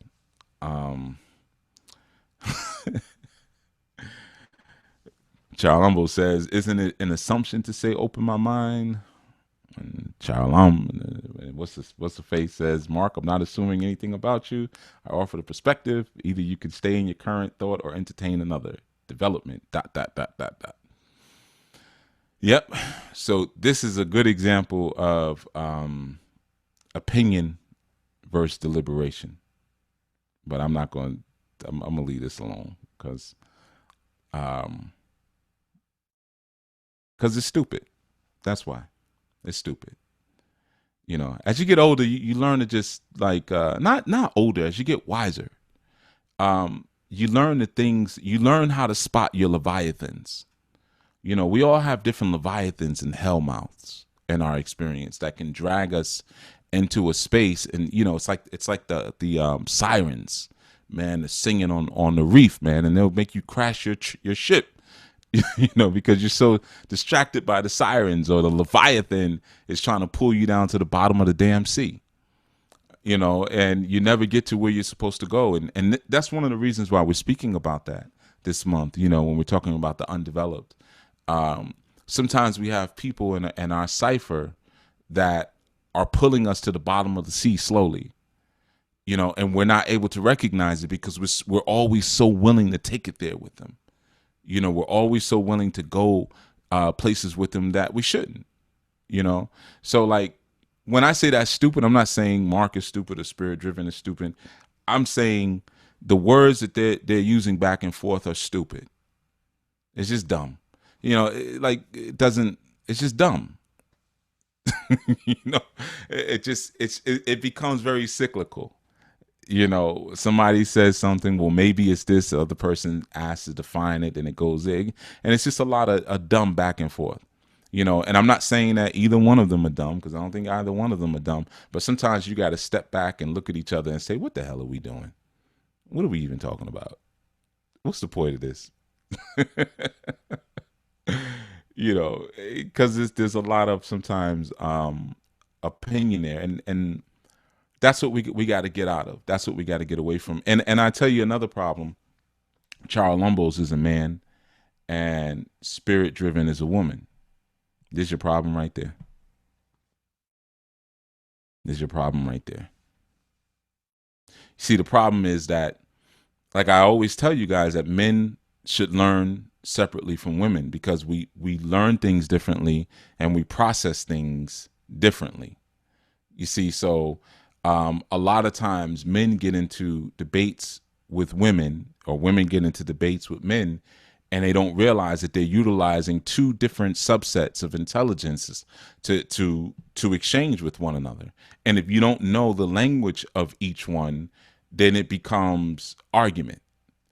It goes into a world that it doesn't really need to go into. You got to learn how women talk. You got to learn how men talk. So like, she said something. She said, maybe this, that. Now, of course, that's a passive way of actually making the statement. Maybe the universe, she said, the universe is balanced. Same-sex relationships may be a way for the universe to naturally keep the human population in balance.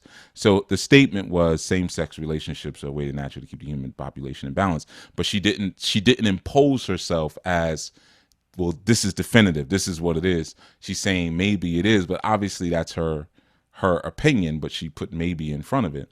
Well, you got to understand sometimes the passive nature of women, you know, and then also you got to understand the actual subject matter.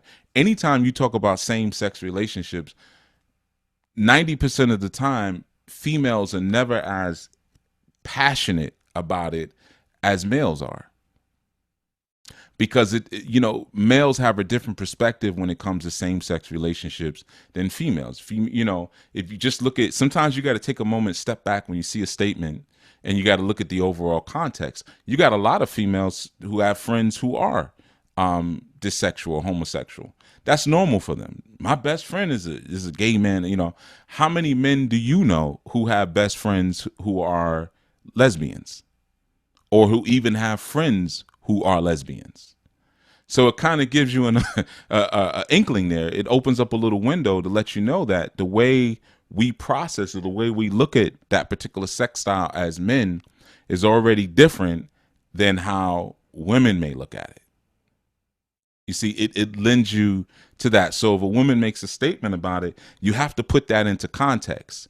You know, it may fire you up as a man, but she's not going to feel that same level of fire. And you may even be able to justifiably say she should be upset about it, or she should feel this way about it, or so forth and so on. But sometimes you got to pull back and look at the context. As far as like debating with women, man, never debate with a woman. What would you debate with a woman for? What is it a debate about? Really? What is it a debate about? And as a man, I mean, you know, I said, we hit the turnaround. We hit the turnaround in enlightenment transmission for the year. So sometimes you got to hear the truth of things. When you hear me say things like, man, why, you know, sisters, why y'all talking so much, man? Sit back and learn. You know, sometimes as a man, you know, we've been traumatized out of taking strong positions. So, you know, sometimes there's like a latent,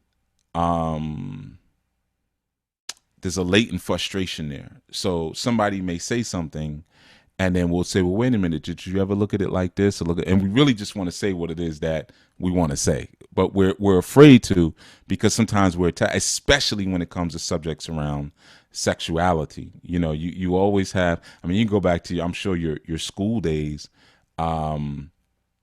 It was always that, you know, that guy, especially back in the days, that named Twan or Dre, and all the guys made fun of him. And then there was always his girlfriends, quote unquote, who would stick up for him. You know, so you kind of just get, and not to say that shouldn't happen. You know, I'm not, you know, not debating any of that or anything like that. But so sometimes you get traumatized out of having a strong opinion about certain kinds of things like that, and other things as well, especially knowing the viciousness of the black woman. Yeah, I said it. The viciousness. You get in her way, you're going to see what a Leviathan really is. You're going to see what a dragon really is, you know? So sometimes guys learn to kind of creep around the subject matter. But like I said, just speak about it directly. A female is always going to have a different perspective on that, because she's not thinking long term.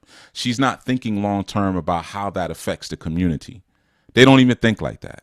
You know, they're more nurturing. So if they see a guy who's like outcasted because he's not like the other guys, she's always going to say, come on over here with us. You can sit at our lunch table, Twan, you know, and stuff like that. But, you know, she may not be thinking long term, or be thinking about how certain activities break down and destroy the family, or break down and destroy the community, or how Twan didn't really even want to be like that.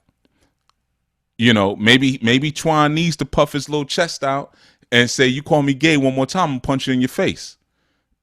You know, whether he likes pinus or not, or likes to have his back door kicked in or not, you know, he can still man up, proverbially, to some degree. You know, So sometimes we're not taught things like that. We're not shown things like that. So people get upset. And like, yeah, you know, I know even what I'm saying right now is upsetting people. But like I said, unless you're in my car or my home, I don't care about your comfort. And the truth is, the things that I'm speaking about go against the conventions of the masses. So if you are an examining and questioning person, you should be looking at it a little bit more seriously. Whatever the masses are telling you to accept and to see as normal probably is not normal and probably is spiritually unacceptable. All right. And I'm still not giving my opinion either way. I'm just speaking about the different perspectives sometimes that cause discussion to go left when it need not go left. Sometimes we're just coming from two different ways of thinking. And that's what I said again.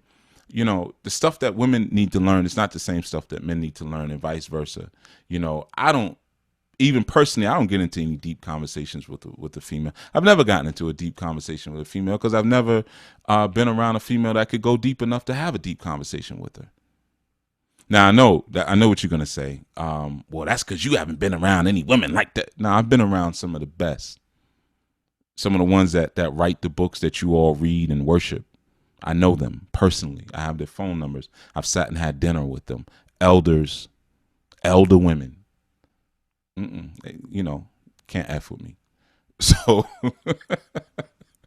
but that's the nature of things. What kind of man would I be if I couldn't? What kind of chief would I be if I couldn't be in that place? Now, it doesn't mean that some elder women I can't still tap into and get and ask their opinion at times. You know, what's your insight on this? This, that. Nah. But you don't have deep conversations with females. That's not what they're there for. They're there for something else. You know, it's not about all that talking when it comes to men and women, because we communicate completely different. It's just like when you're trying to utilize logic a lot of times with a female, that's a total waste of time, because she can use logic, but her logic is always predicated upon her emotions. So if she feels that you did, so let's say she feels like you wronged her and you logically show her that you didn't, she's going to use her own form of female logic to still, even if it makes no sense whatsoever, she's going to use her form of female logic to disprove you, because her logic is only for the purposes of confirming her emotions. So her logic is predicated upon her emotions. If she feels upset, she's going to use her logic to say why she should feel upset. She's not going to question and disintegrate what she considers to be an emotional truth in her mind. Now, if you know that about females, you wouldn't use logic to try to get your point across. That's a waste of time. You have to come at it from a different place. So this is what I mean, you know, and of course people will take offense because, you know, you have some females who want to say, no, I'm like a man. I'm not like that. You ain't no damn man, and I ain't no damn woman. You know what I mean? I'm not a female, and you're not a man. The way we process things are different. It's okay. It's perfectly fine. You know, so like spirit driven saying, hey, maybe, you know, this is a part of balance for the universe.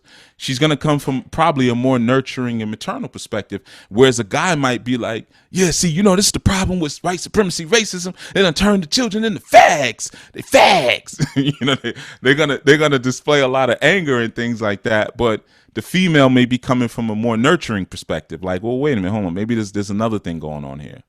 Here's another perspective. And I'm not a woman. But here's part of my perspective on some of the effeminization. If I look at the spiritual perspective, is that in European culture, the feminine has been oppressed for so long that now it's like if you take something and you squeeze it, you know, you take something in your hands like Play-Doh, clay, and you squeeze it in your hands long enough, it's going to start to seep through the cracks of your fingers. And the thing is, by the time it seeps through the cracks of your fingers, it's going to be distorted. It's not going to be in its original shape. So if you suppress the feminine long enough, it's going to still figure out a way to come forward.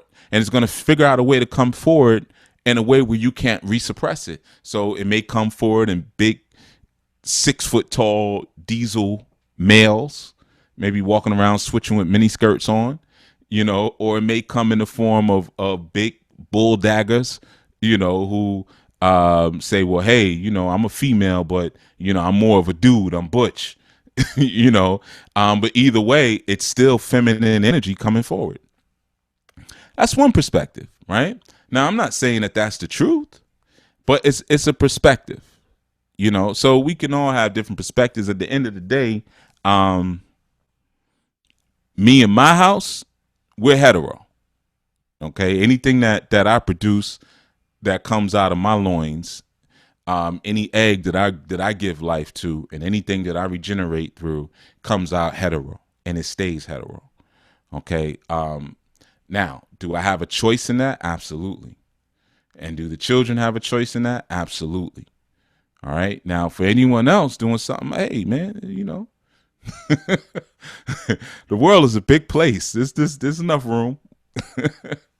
The world is a big place, you know. There's a lot of room for everyone, you know. But just like I said, you know, a lot of times we don't know how to communicate with each other as male and female, and sometimes we try to. Honestly, sometimes we try to go too deep for the females. They don't like to hear that. You know, they don't want to hear that because it makes it sound like I'm saying they're dumb, but that's not what I'm saying. You know, but the level of deepness, just like if you got a woman coming and she's crying every day, or she just wants to have all these emotional exchanges with you, you know, usually after a while that becomes a headache. And you keeping up with that, you're really just pretending. Just like she pretends to understand what you're talking about when you start getting all intellectually deep. And then you get pissed off when she gets into all that information with you and all that logic, and then something happens and then she reverts back like if you never even taught her a thing of that. Because you didn't want to. She was just pretending all along, man. She just liked you. She, you know, she was digging you. So she felt she had to play that role to be with you. Just like sometimes you hold yourself out as a male. You hold yourself out emotionally. She calls you and she says, and I see Lola Park in the room. Good example. she likes to talk a lot. You don't like talking a lot, but you hoe out your time. You become an emotional hoe. And he said, all right, well, what else? And then she said, what? She did, oh, okay. And then what'd you say? Oh, yeah, I know that must have pissed you off. Yeah. And, you know, you sitting there looking at your watch like, man, I wish this bro would shut up. You know, but you like her. So you're afraid to tell her, like, listen, you're going to have to get some more friends. You're going to have to increase your friendship count because I can't do this. This is killing me. I'm going crazy over here. I can't listen to your. I can't keep up. This is not my world. I'm not as good at this as I pretended when I first met you. It's just that I liked you and I wanted to have sex with you. So I pretended that I was also as emotionally deep as you are, but it's really not that deep for me. I'm sorry. You know, I don't want to see pictures of your children. Here's the truth. I don't care anything about your children. I just like your hips and your lips. I'm not saying that's all men. All right. So I'm just, you know, I'm playing. I'm giving you an example, but sometimes that's what it is. Sometimes that's what it is. And, you know, we haven't really been taught, you know, so we don't know how to really exchange with each other in a way that it's life-giving and it's affirming of our own femininity or affirming of our own masculinity. We don't know how to exchange with each other in a way where it's actually healthy. You know, so we're pulling and we're calling on something from each other that we shouldn't be calling and pulling on. You know, so like when the sister said the statement, well, the universe is balanced, and maybe, okay, cool. You know, you could play with it. You could thank her for sharing her perspective or whatever. But I'm not going to say, well, sis, what's the universe? She don't know what the universe is. She don't know. She don't know what balance is. That's why when you started asking the question, she came back at you nasty. Keywords, maybe, quote unquote. We should challenge all information, comma, correct, question mark. She ready to fight now. You better take your masculine logic and take your ass down the street. Leave that woman alone. Lola Parker says, and maybe nature is trying to kill the human race, and maybe grasshoppers wouldn't get FUCKED with if they had guns. Oh, they wouldn't get effed with if they had guns. Okay. Spirit Driven says, have you ever seen a grasshopper with a gun? I've actually seen gay people. ... Many. See, now y'all going back and forth.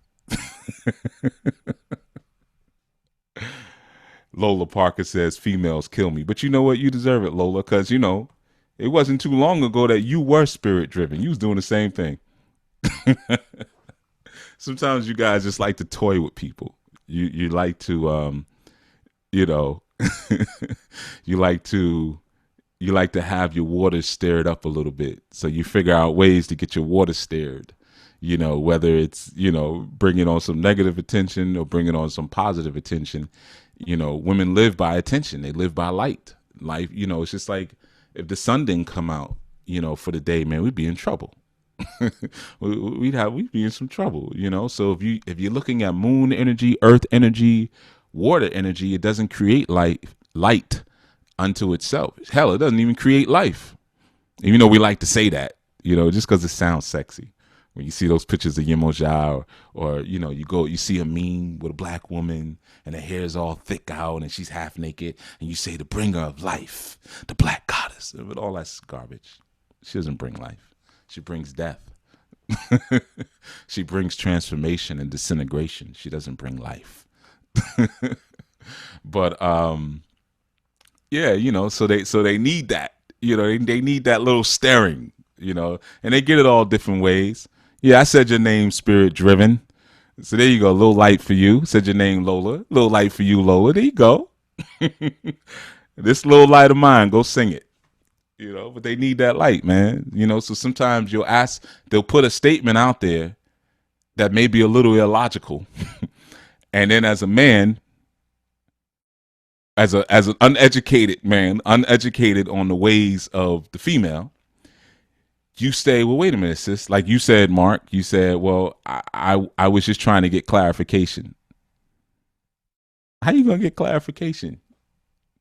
You got to put the clarification inside of her. See, Spirit Driven going to keep talking because she wants me to now. Yeah. Chief, I don't look for attention. I simply made a comment just as everyone else does. Yeah, right. You don't want attention. But yeah, you got to put the clarification into her. That's your job. Remember, you're the man. You're the light bringer. So you don't ask her for something she doesn't have. She ain't got the clarification. You know, she put a comment out there. Let it rock. Okay, cool. And what you could do to make it fun, explore the thought with her. If she says something like, you know, hey, well, gay people are here to bring balance or whatever. Oh, okay. Well, why do you think we got unbalanced? You know, like play around with it. Let's go into your fantasy world. Sometimes it's good to do that. Just like if you have children, man, sometimes more so with girls. Sometimes it's not about sitting and talking to them. Sometimes you got to just give them a hug. You ever have a 3-4-year-old girl come up to you and something happened and and then they told me and you can't even understand what the heck she's saying? And the only thing you could really do, come here, baby. Come here, sweetheart. Come here. You know, you give her a hug. I know, booby. I know. They did. Baba gonna get them. Don't worry. Baba gonna beat them little mean boys up. I know, booby. You don't know what the heck happened. But she really just needed a hug. Sometimes they just need a hug. Just give them a hug. You know, so sometimes you got to go down that world. You know, you got to go down that path and, you know, don't go too far because she might drag you to the bottom of the damn ocean and kill you. You know, she'd be like Bilquist. But, you know, you got to learn how to play. You know, let me tell you something, man. Dealing with women is not for the faint of heart. It's not for the faint of heart. It's a man's game. And I mean, you got to be like an elite ninja to deal with women. And when I say deal, I don't mean deal like deal with their headache. I'm not talking about that. I'm saying exchange with women, because a lot of times as a man, you don't realize how inside of her womb you already are. You know, you thinking you're in control and you running your game, and you know, and you don't even understand you already in her web.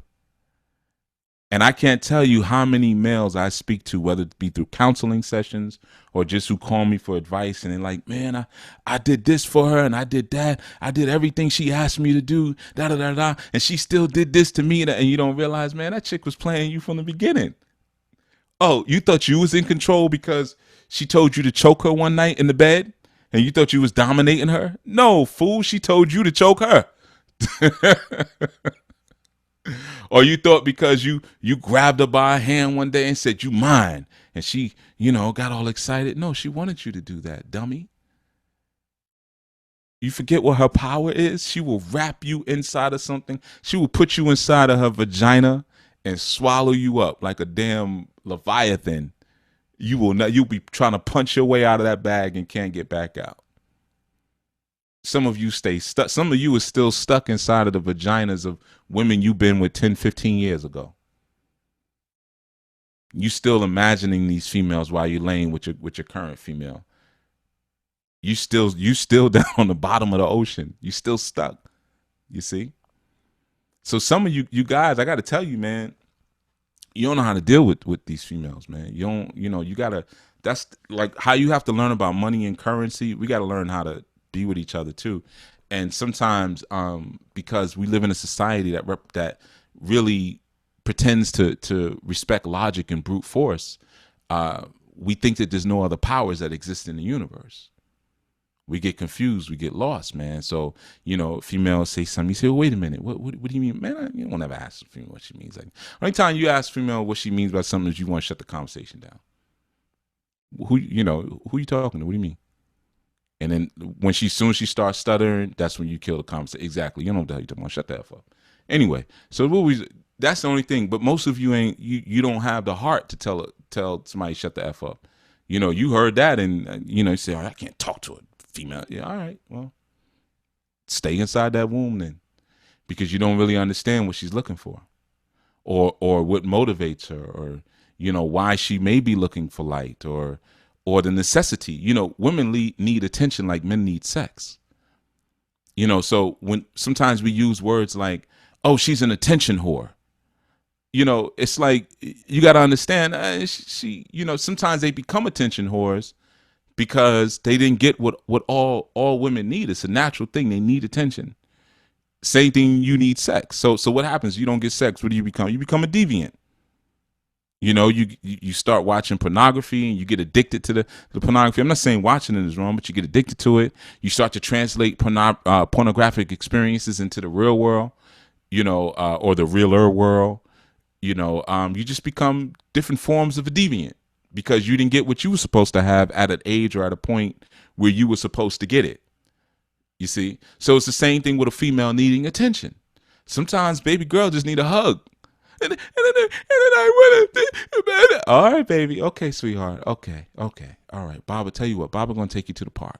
All right, just me and you, just me and Baba, you and Baba, huh? You want to go to the park with Baba? Hey, you know what? This is what we're gonna do, baby. We're gonna go pick some berries. All right, baby. You want to go on a hiking trail and pick some wild berries with Baba?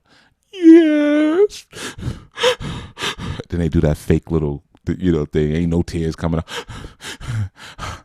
Okay, so all right, so Baba gonna put your hiking boots on. You wanna go get your hiking boots? Okay, you gonna put them on. Yeah, Baba gonna lace up your boots for you, okay? And then we're gonna go on the hiking trail.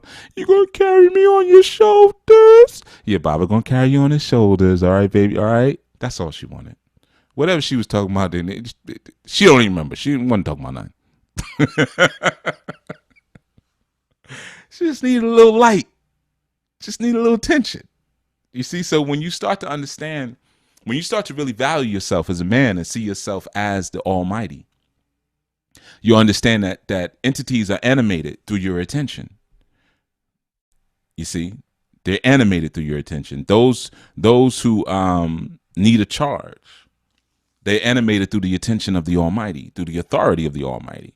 So if you're around women or you're with a woman, you got to understand that if there's a man nearby, she's going to want his attention because it's just a meal. It's just light for her.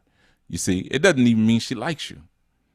You know, that's why they'll chew you up and spit you out. When ain't no more light left, they move on to the next one, because sometimes what happens after a while, you become the moon. She becomes your sun, and now you're her moon. You see? You're not even giving her light anymore after a certain point. You know, you get with a female and she say, hey, why don't you wear your hair like this? Why don't you put on these crochet pants? Why don't you wear this t-shirt, this, that, and you start changing yourself based on what she's reflecting to you, which probably came from some other guy. And now what happens, you become her reflection. So now she looks at you and says, man, I can't get no light out of him. I'm going on to the next one. See, a lot of you like to use Erykah Badu as the model. Well, when you see Erykah meet the dude who makes her start dressing differently and her start doing different music, then you understand what I'm saying. All the rest, she's just going to keep, you know, chewing up and spitting out, because they all become a reflection of her. You know, she's a big old moon. That moon too big for some of you little suns, you know. So it's important a lot of times to understand that, man, you know. And I know you're saying, what's that have to do with being undeveloped? Man, don't worry about what it's got to do. Just learn a goddamn lesson. All right? Learn a lesson. Because if you learn this lesson, then we could get together a little bit better. You know, we could stop having so many misunderstandings, and we could stop putting certain tags on each other that don't belong on one another. You know, sometimes we shame each other for things that we shouldn't be shamed for. You know, it's not, like I said, women need attention like men need sex. Men need sex. Period. You know, we've been shamed out of that. You know, because a female will say, well, I like having sex too. It's not the same thing. Your erogenous zone is much smaller than mine. Some men, their erogenous zone comes all the way down to their knees. If you understand what I'm saying. You just got a little speck. So that already tells you right there, you know, if my erogenous zone is much bigger, then I'm going to be more turned on for throughout the day than you're going to be. You see, and there's nothing wrong with that. Men having a need to create. Well, women have a need to be filled with creation. That's all we're talking about. So a man's need for sex is his need to create something. A woman's need to be filled with creation so she could produce something is attention. So that's your attention, that's your sex. That's it. But if we don't take this time to learn these things about one another, we begin to shame people, you know, because they're exhibiting some very primal function, some very natural and primal function. There's nothing wrong with that. There's nothing wrong with it.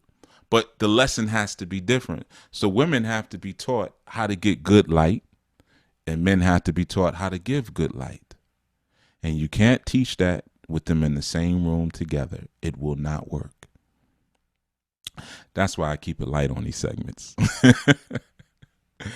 You know, anybody who's ever, I thought you zipped your mouth up, Spirit Driven. Let me go up. Let's see if she tries to delete it. I could have sworn, because she's talking in the room, I could have, yeah, there we go. I knew I saw an emoji with zipped up lips. She's like, yeah, but I'm the one with the finger on the zipper. See, she's always in control. She's always in control. Because she connects the greater and dominant force of control. What is that? The Odu. What is an Odu? The knowledge, wisdom, and understanding of the womb. Well, that means whoever manifests themselves with a womb on the planet, most likely they're going to be able to connect with that greater energy, and we're always inside of a womb. You never have as much control as you think you do, man. Your greatest control that you have is only one thing. It's an off and on switch. You get light, you don't get light. You get attention, you don't get attention. That's about it. You know, all that other stuff, most times she wants you to do it anyway. You you grab her by her shoulders, throw her on the bed, you know, and she orchestrated all that. She orchestrated that, you know, or you say, listen, you're going to do it this way, and this is how we're going to do it. She wanted that because she wanted a strong man anyway. You know, most of the time you just in Charlotte's Web, you know, most of the time, you know, but you got to know that and be that brighter sun that'll burn the web down, you know. All right, so let's see. I'm going to scroll through this real quick, then I'm going to get out of here, you know, And it's not off topic because like I said, when it's interaction in the chat room, it's the real stuff, man. Oh, men's call. So I'm gonna get off this thing anyway, but men's call is starting or has started. And I don't want to step on the men's call. Lotus Scholar says, I like you and I wanted to F, but I don't care about your workday. I just asked to be nice. Yeah, sometimes that's what it is, man. Sometimes that's what it is. And she doesn't like sometimes sports as much as she says she does. Or to hear about your workday. You know, women ain't the only one that come home talking too much. Kiki Silk says, Chief, have you ever visited Yonkers, New York? Yeah, I used to live in Yonkers. I know Yonkers very well. Do I know you from Yonkers? Because I got some bad Yonkers history, so I ain't gonna say too much till I know if I know you from. Maybe you know me. I spent a lot of time in Yonkers. A lot. Too much.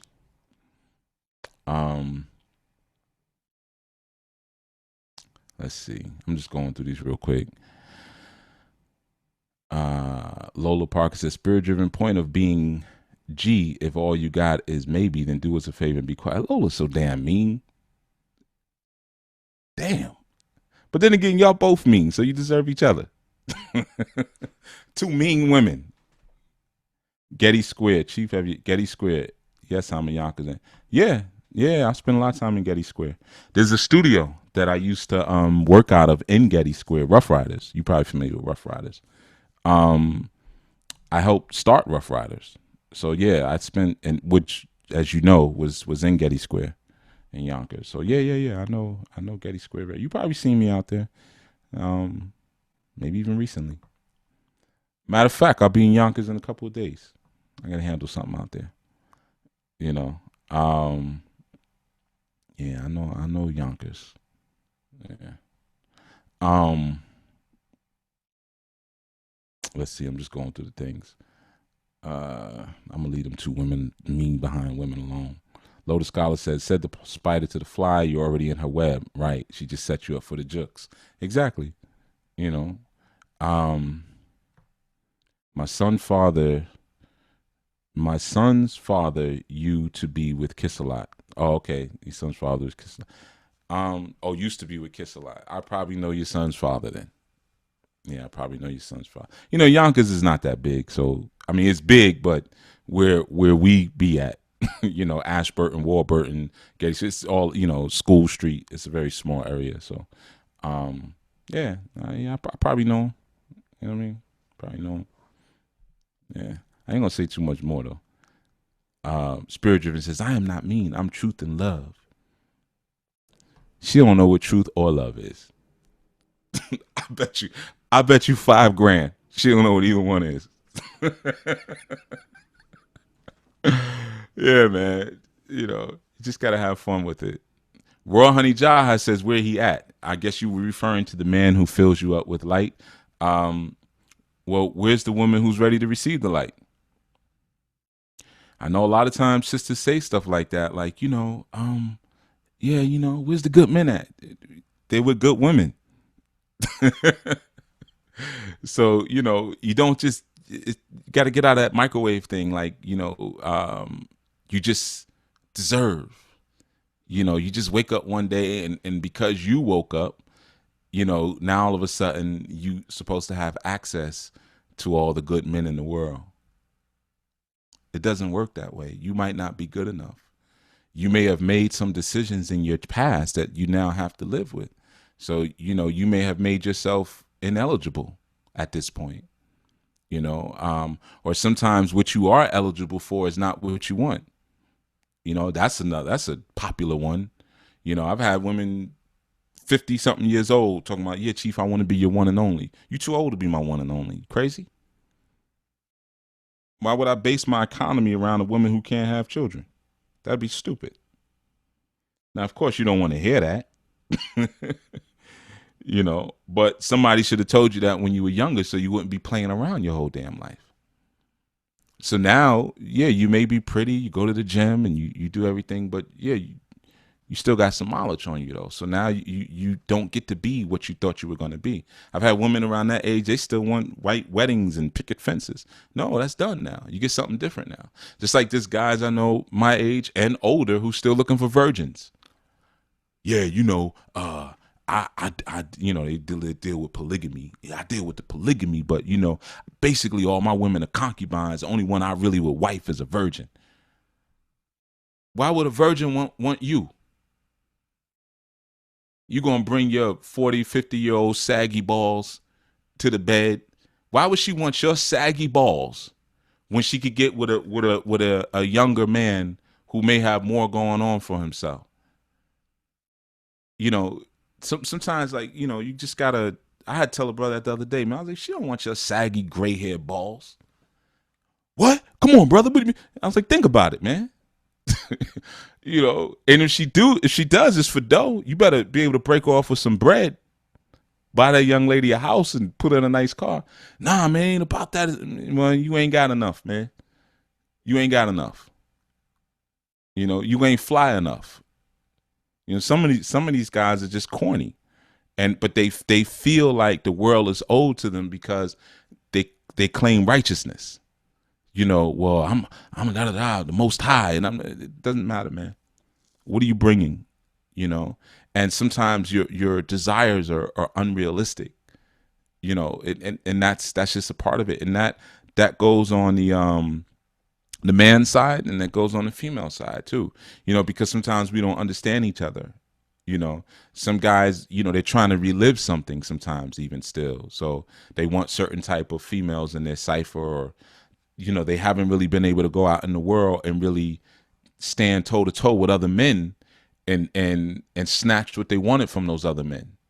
They don't know what it feels like, you know, to see a man who has something and you want it and you say, you know what, I'm going to get that from him.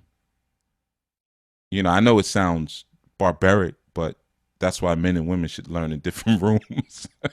But if you never had that experience, then of course you want to try to recreate that in your own home. So you become a tyrant to everyone in your home. Everyone has to be like so submissive, they damn near doing the worm and the centipede on the floor. They're not even allowed to walk. you know, they gotta crawl all over the house, you know, so you can feel like you're running something. You know, so sometimes, again, the expectations, or again, you have females sometimes who, you know, they spent their entire life having sex with the guys who they really wanted. And now at the end of all of that, they say, I want a good man. Well, what you want is the simp that you turned down earlier. That's what you want. You want the nerdy, quiet church boy simp that didn't excite you earlier because you was running with the thugs. But now that you old now, or the thugs are done, you know, knock the lining completely out of that thing. Now you'll get with the simp, you know, who will hopefully carry you off into your retirement sunset if he's stupid enough to do that. You know, that's just the truth of it, man. You know, that's just the truth of it. And I know it doesn't feel good to hear, but I don't care. You know, it doesn't feel good because it upsets the game. You know, it upsets the game that you're trying to play, you know. So same thing with the guys, man. Sometimes you gotta be realistic. You know, you gotta look at the type of women that's choosing you. You know, if you're 50 years old and a bunch of 50 or 60 or 40 something year old women keep choosing you, you know, it's not always about so much what you're dreaming about. You got to look at who likes you. That tells you something. You know, or maybe you're 150 pounds overweight and you like, man, all these fat girls keep trying to talk to you. Hey, it's a reason, player. There's a reason all the fat girls keep choosing you, man. You know, you know, you don't look like you used to look, brother. You need to go, you know, look in the mirror. You haven't looked. You need to get a full body mirror. It's not just for your wife. You could use it too. You know, so sometimes we're just not aware of where we're at and where we should be moving based on where we're at, or what we've earned, or what we deserved, you know, at this point, man. We're not sensitive to that. And sometimes, like, you know, and this is all Royal Honey Jaha's statement, you know, where's he at? Are you qualified for him? or will you meet that good man and mess it up because you don't know how to act right? You know, I put a meme up on that recently. Recent for me because, you know, I don't put up too much stuff. But, you know, I said basically there's been a lot of women in my life I've had to curb because they don't know how to talk to me. You know, or they're too arrogant, man. They don't know how to stop talking when I say stop talking. You know, they don't like the idea of a black man having authority. But because I value myself, it's a phenomenon that many have never experienced or dealt with. So they don't know how to interact with me. So they end up attracting me by all things that usually attracts men, the way you look. You know, so you might be able to attract a man like me, and I may magnetize you and pull you into my cipher, but you may not have the character and the etiquette and the decorum to keep you there. You know, so sometimes you gotta what I call step your game down. You know, I know we always say step your game up. Sometimes you got to step your game down and get yourself together, so that way when opportunity comes, you don't mess it up. You know, and I'm sure we all have those stories. I have them, you know, of times when we just weren't ready for the opportunity. We weren't ready for what was in front of us, but somehow we got there.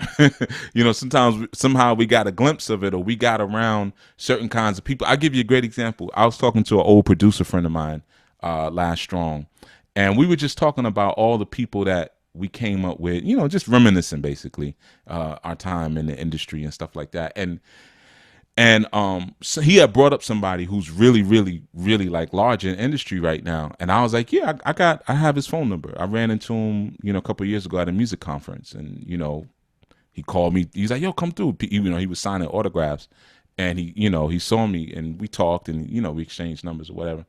And his assistant, this particular individual, the brother I was talking to, he was like, yo, you're not gonna believe it. I ran into his assistant. I'm not gonna say the guy's name or anything, but he was like, I got his number. And he said, the problem is, though, I didn't know how to use that number. And I said, man, that was deep what you just said, man. I said, I can't tell you how many times I've been in that situation years ago when I was younger, where somebody at a certain level gave me, hey, man, give me a call. And I didn't know how to use the phone number. What do I say? Like, give you a call, like, okay, to do what? Like, you know, or, you know, maybe I didn't have my stuff together, you know, and they say, oh man, you know, I need some tracks. Give me a call. And, you know, you got a bunch of unfinished material. You can't even put together 6 or 7 strong pieces of music to give this person. So you don't know how to call them and say, look, man, I don't have any tracks right now, but how to politic something else and to keep the lines of communication and the relationship open. Sometimes you don't have that skill. So what you end up doing, you say, man, I ain't even gonna call this number. I'm not gonna call it until I'm ready. You know, so sometimes we have to be that way with our relationships too, because we can sometimes magnetize things into our experience, and sometimes us doing that, we think that means that we've arrived because, well, the person I prayed for this type of person and they showed up, so we think that we're worthy of that experience, but we might not be. We really might not be. We may not be ready to interact with a person like that on that level. That's male or female. I know a lot of brothers, again, I speak to, and they want to do polygamy and stuff like that. I want to have more than one woman and this and that and that. And then I'll say, like, listen, man, have you ever had more than one woman? Nah. Then, you know, you might not just want to jump into a marriage with more than one woman. I've talked to brothers, sometimes they have no women at the time, and they're studying and they're like, yo, I want to get 2 women or 3 women. And I'm like, wait a minute, hold on. You ain't got one. You know, and on top of that, you never juggled multiple women. You know what I mean? Like, and I'll ask some basic questions like, yo, back in the days, man, did like, you ever had a girl braid your hair? Like, did you ever have girls who wanted to braid your hair or wear your football jersey, you know, or who knew you had a girlfriend but still wanted to rock with you, or bought you lunch, you know, during break on school, ran out to McDonald's for you and brought you back food, did your homework for you, I'll just go through the list. Nah, I ain't never had nothing like that, man. And how you know you can, if you ain't never went through a play or a Mac stage, how you know you can deal with multiple women?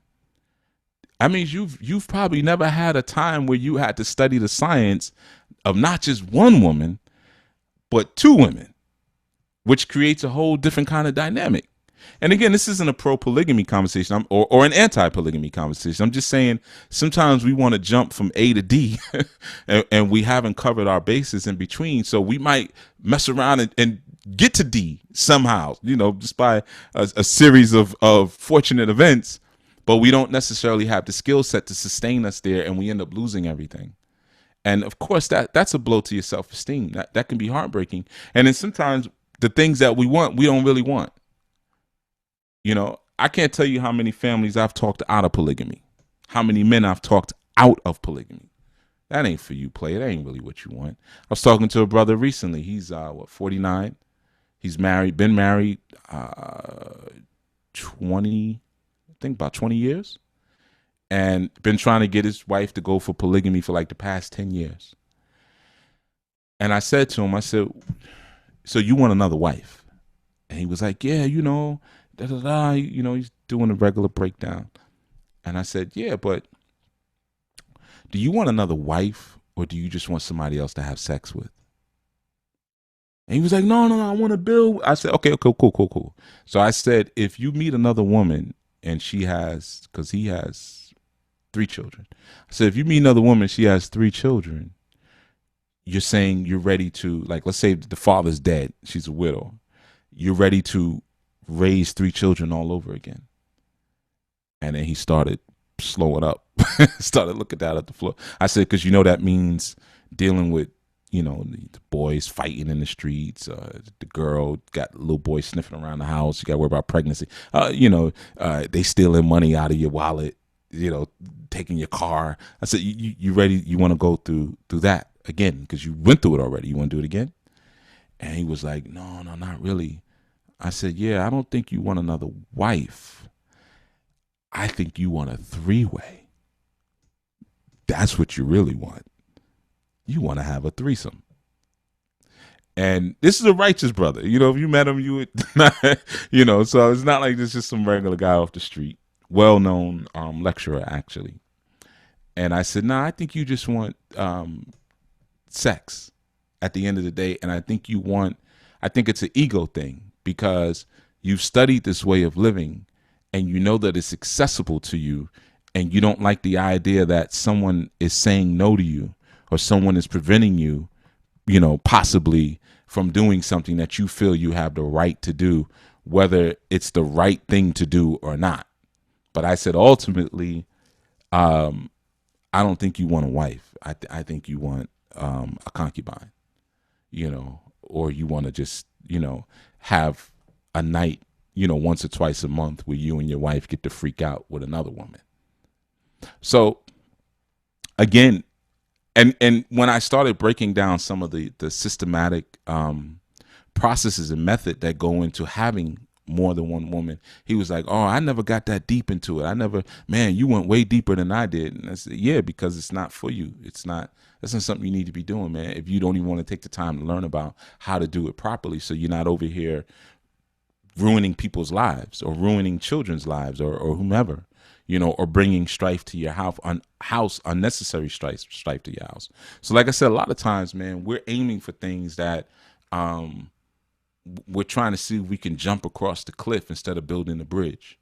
We're not building a bridge to the things that we actually desire. So we're really not making ourselves worthy. We're not trying to earn them.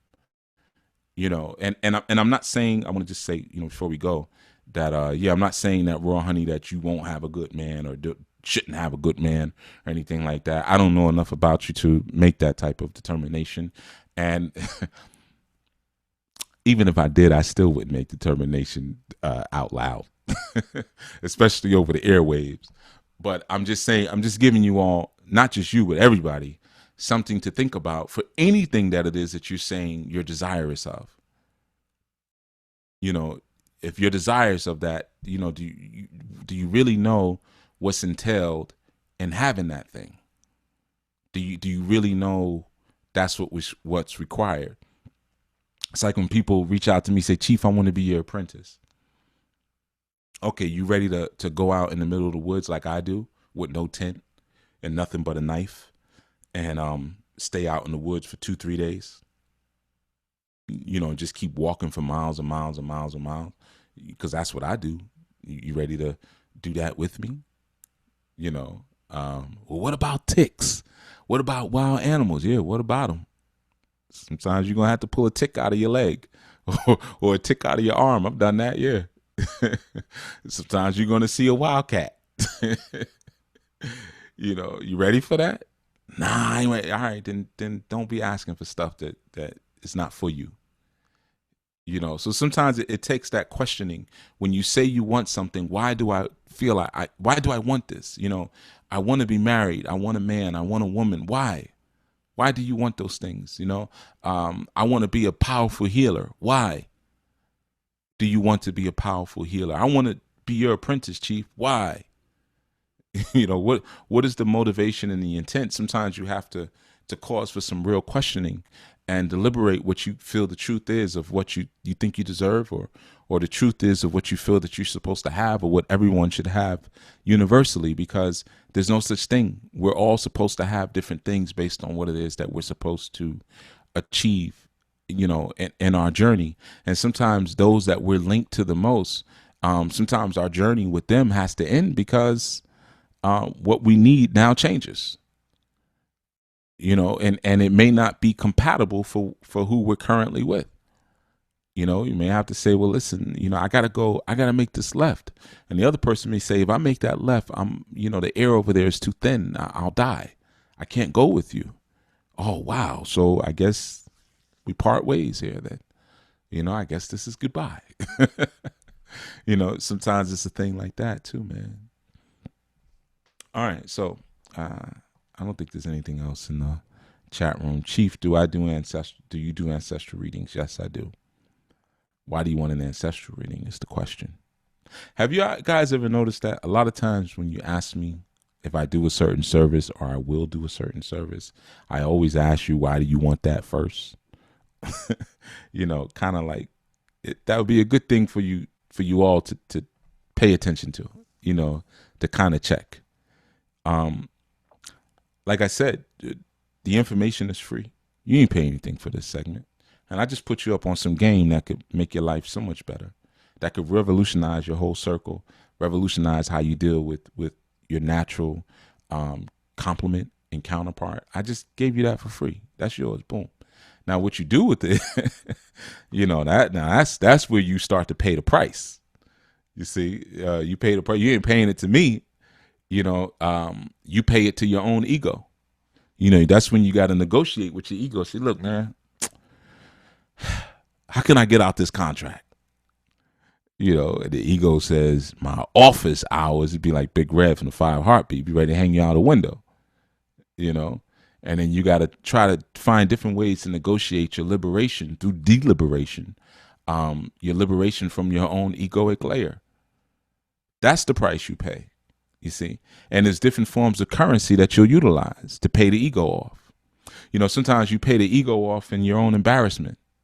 Sometimes you pay the ego off in losing relationships.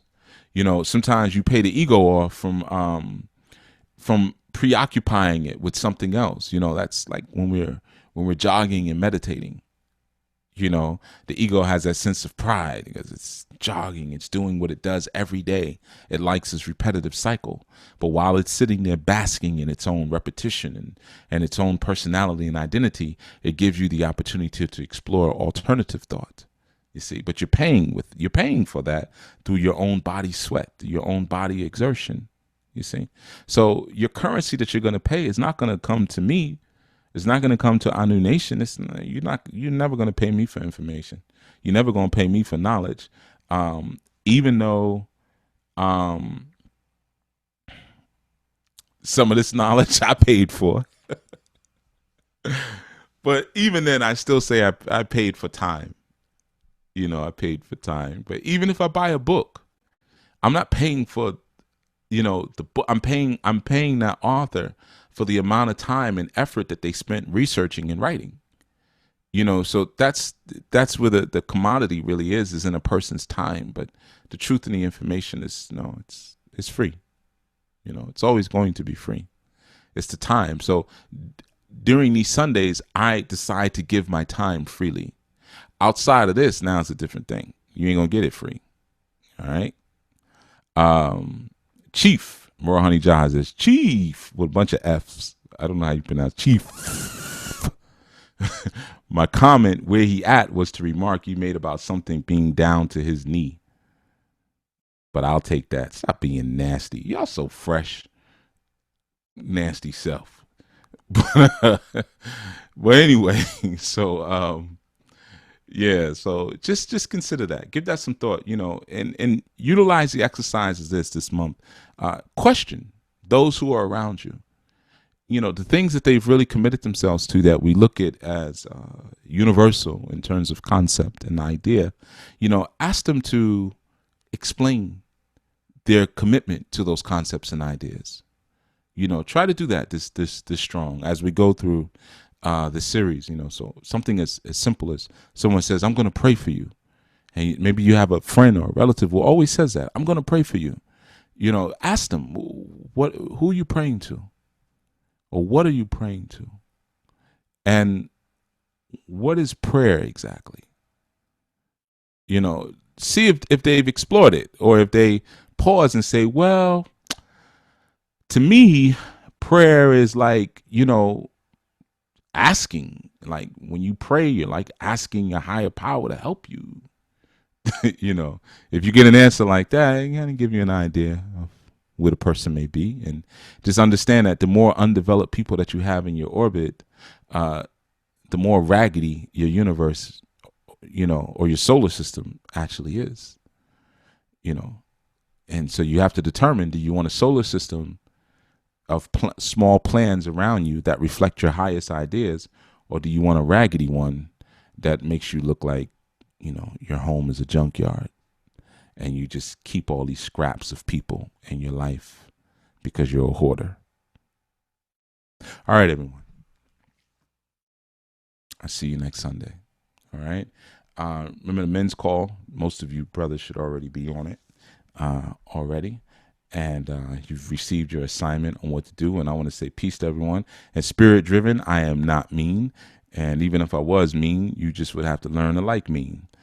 But I'm probably the kindest person most of y'all know. You just don't even know it.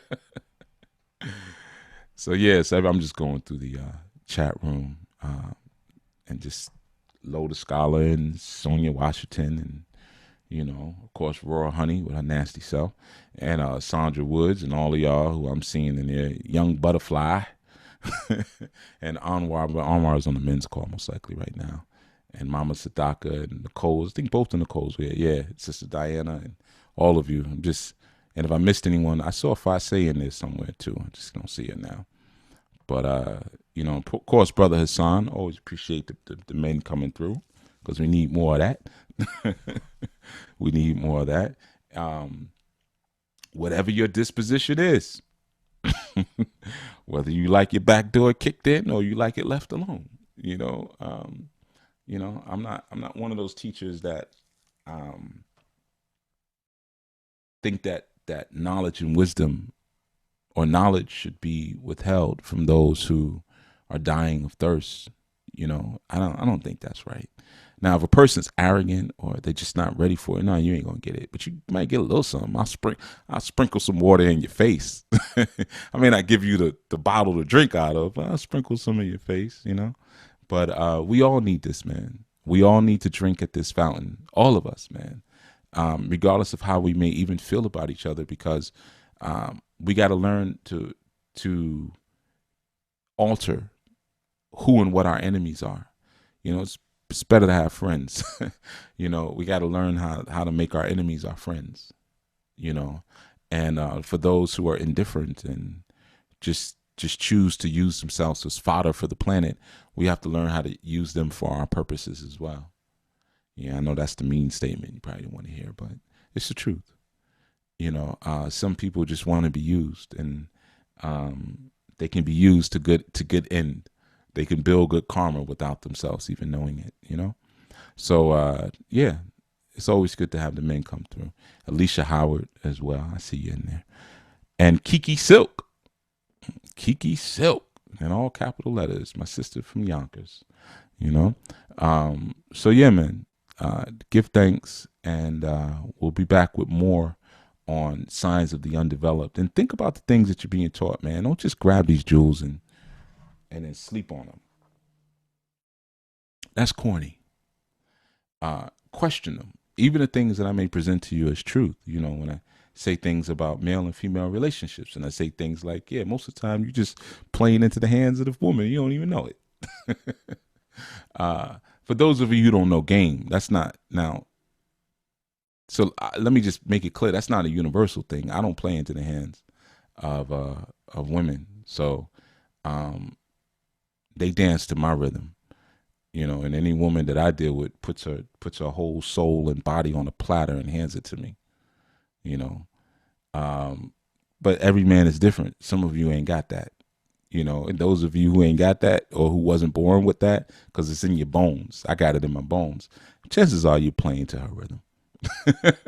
So you're compromising between her rhythm and your direction and your directive. But you know, when she saw you as a meal. She's hunting. Females hunt. So even though you're a big, strong man with direction and all that, she gets with you because of what you can bring to her life. Just like how you hunt food and say, yeah, I like a big old fat juicy deer. I'm gonna go, you know, shoot that deer and eat that deer. You know, and of course, once the hunt is off, when she ain't chasing anymore, she goes, she, you know, she's not interested anymore. She goes and finds something else to hunt. You know, so you guys are being appraised in the same way a lot of times and don't even know it, man. You know, you're being appraised, but you think you're appraising her. Yeah, man, you think you're appraising her, but she only lets you see what she wants you to see anyway.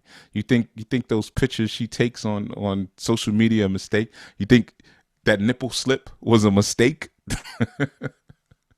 Or the fact that her behind this looks real big in this picture for some reason? You think that was on accident? You know, she's hunting, you know. So you gotta, you know, some of you may have the ability to you know, turn the game, you know, and the hunted becomes the hunter. But most of you not gonna have that. So it's best not to even go into the forest to begin with. It's best to stay at the edge of the forest and talk to the animals from the edge. No, I'm not going down into that deep water with you. I'm not going into that deep forest with you because I might not make it back out. And I don't want to be having sex with my wife 15, 20 years from now and still thinking about you. Still thinking about my time in the deep forest. Yeah, man. All right.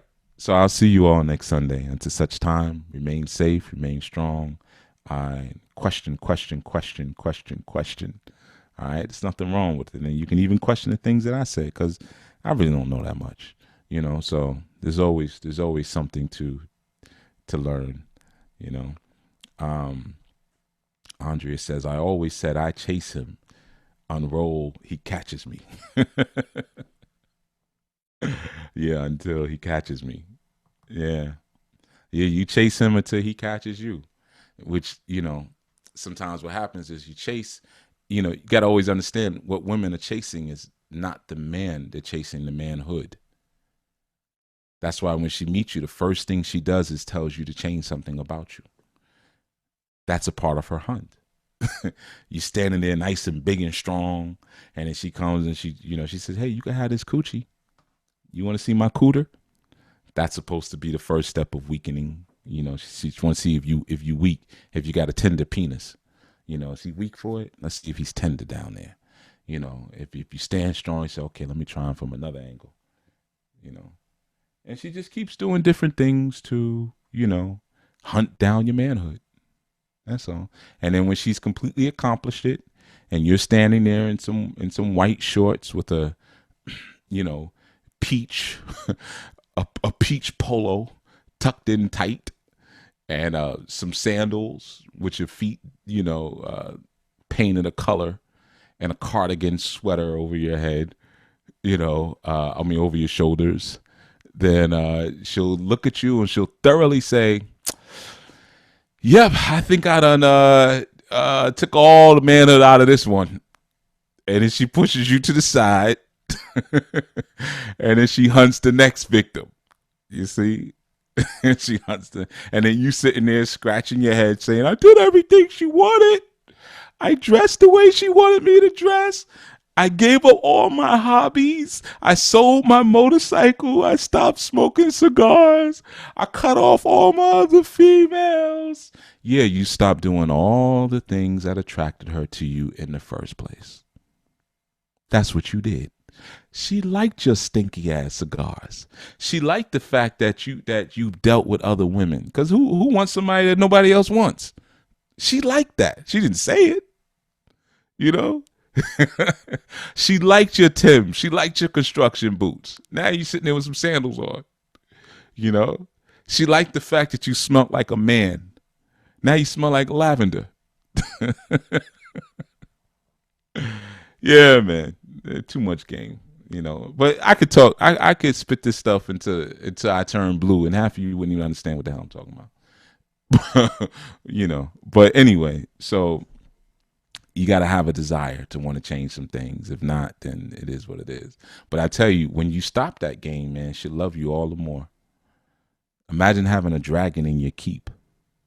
Yeah, you go in and there's bones and dead bodies all over the place. But imagine you being able to stand on those heap of bones and dead bodies, and the dragon now bows to you and is loyal to you. Oof. What could you do in empire building with a dragon in your empire? Yeah, you learn the game. You might get yourself a dragon. You're just going to have to understand that most dragons have a trail of bones and dead bodies all around them, because they've been chewing them up and spitting them out. So if you're afraid to be somewhere where someone else has been before, then it ain't for you. Like I said, this ain't for the weak of heart. You might as well wait around for that virgin. All right. See you all next Sunday. Peace and love.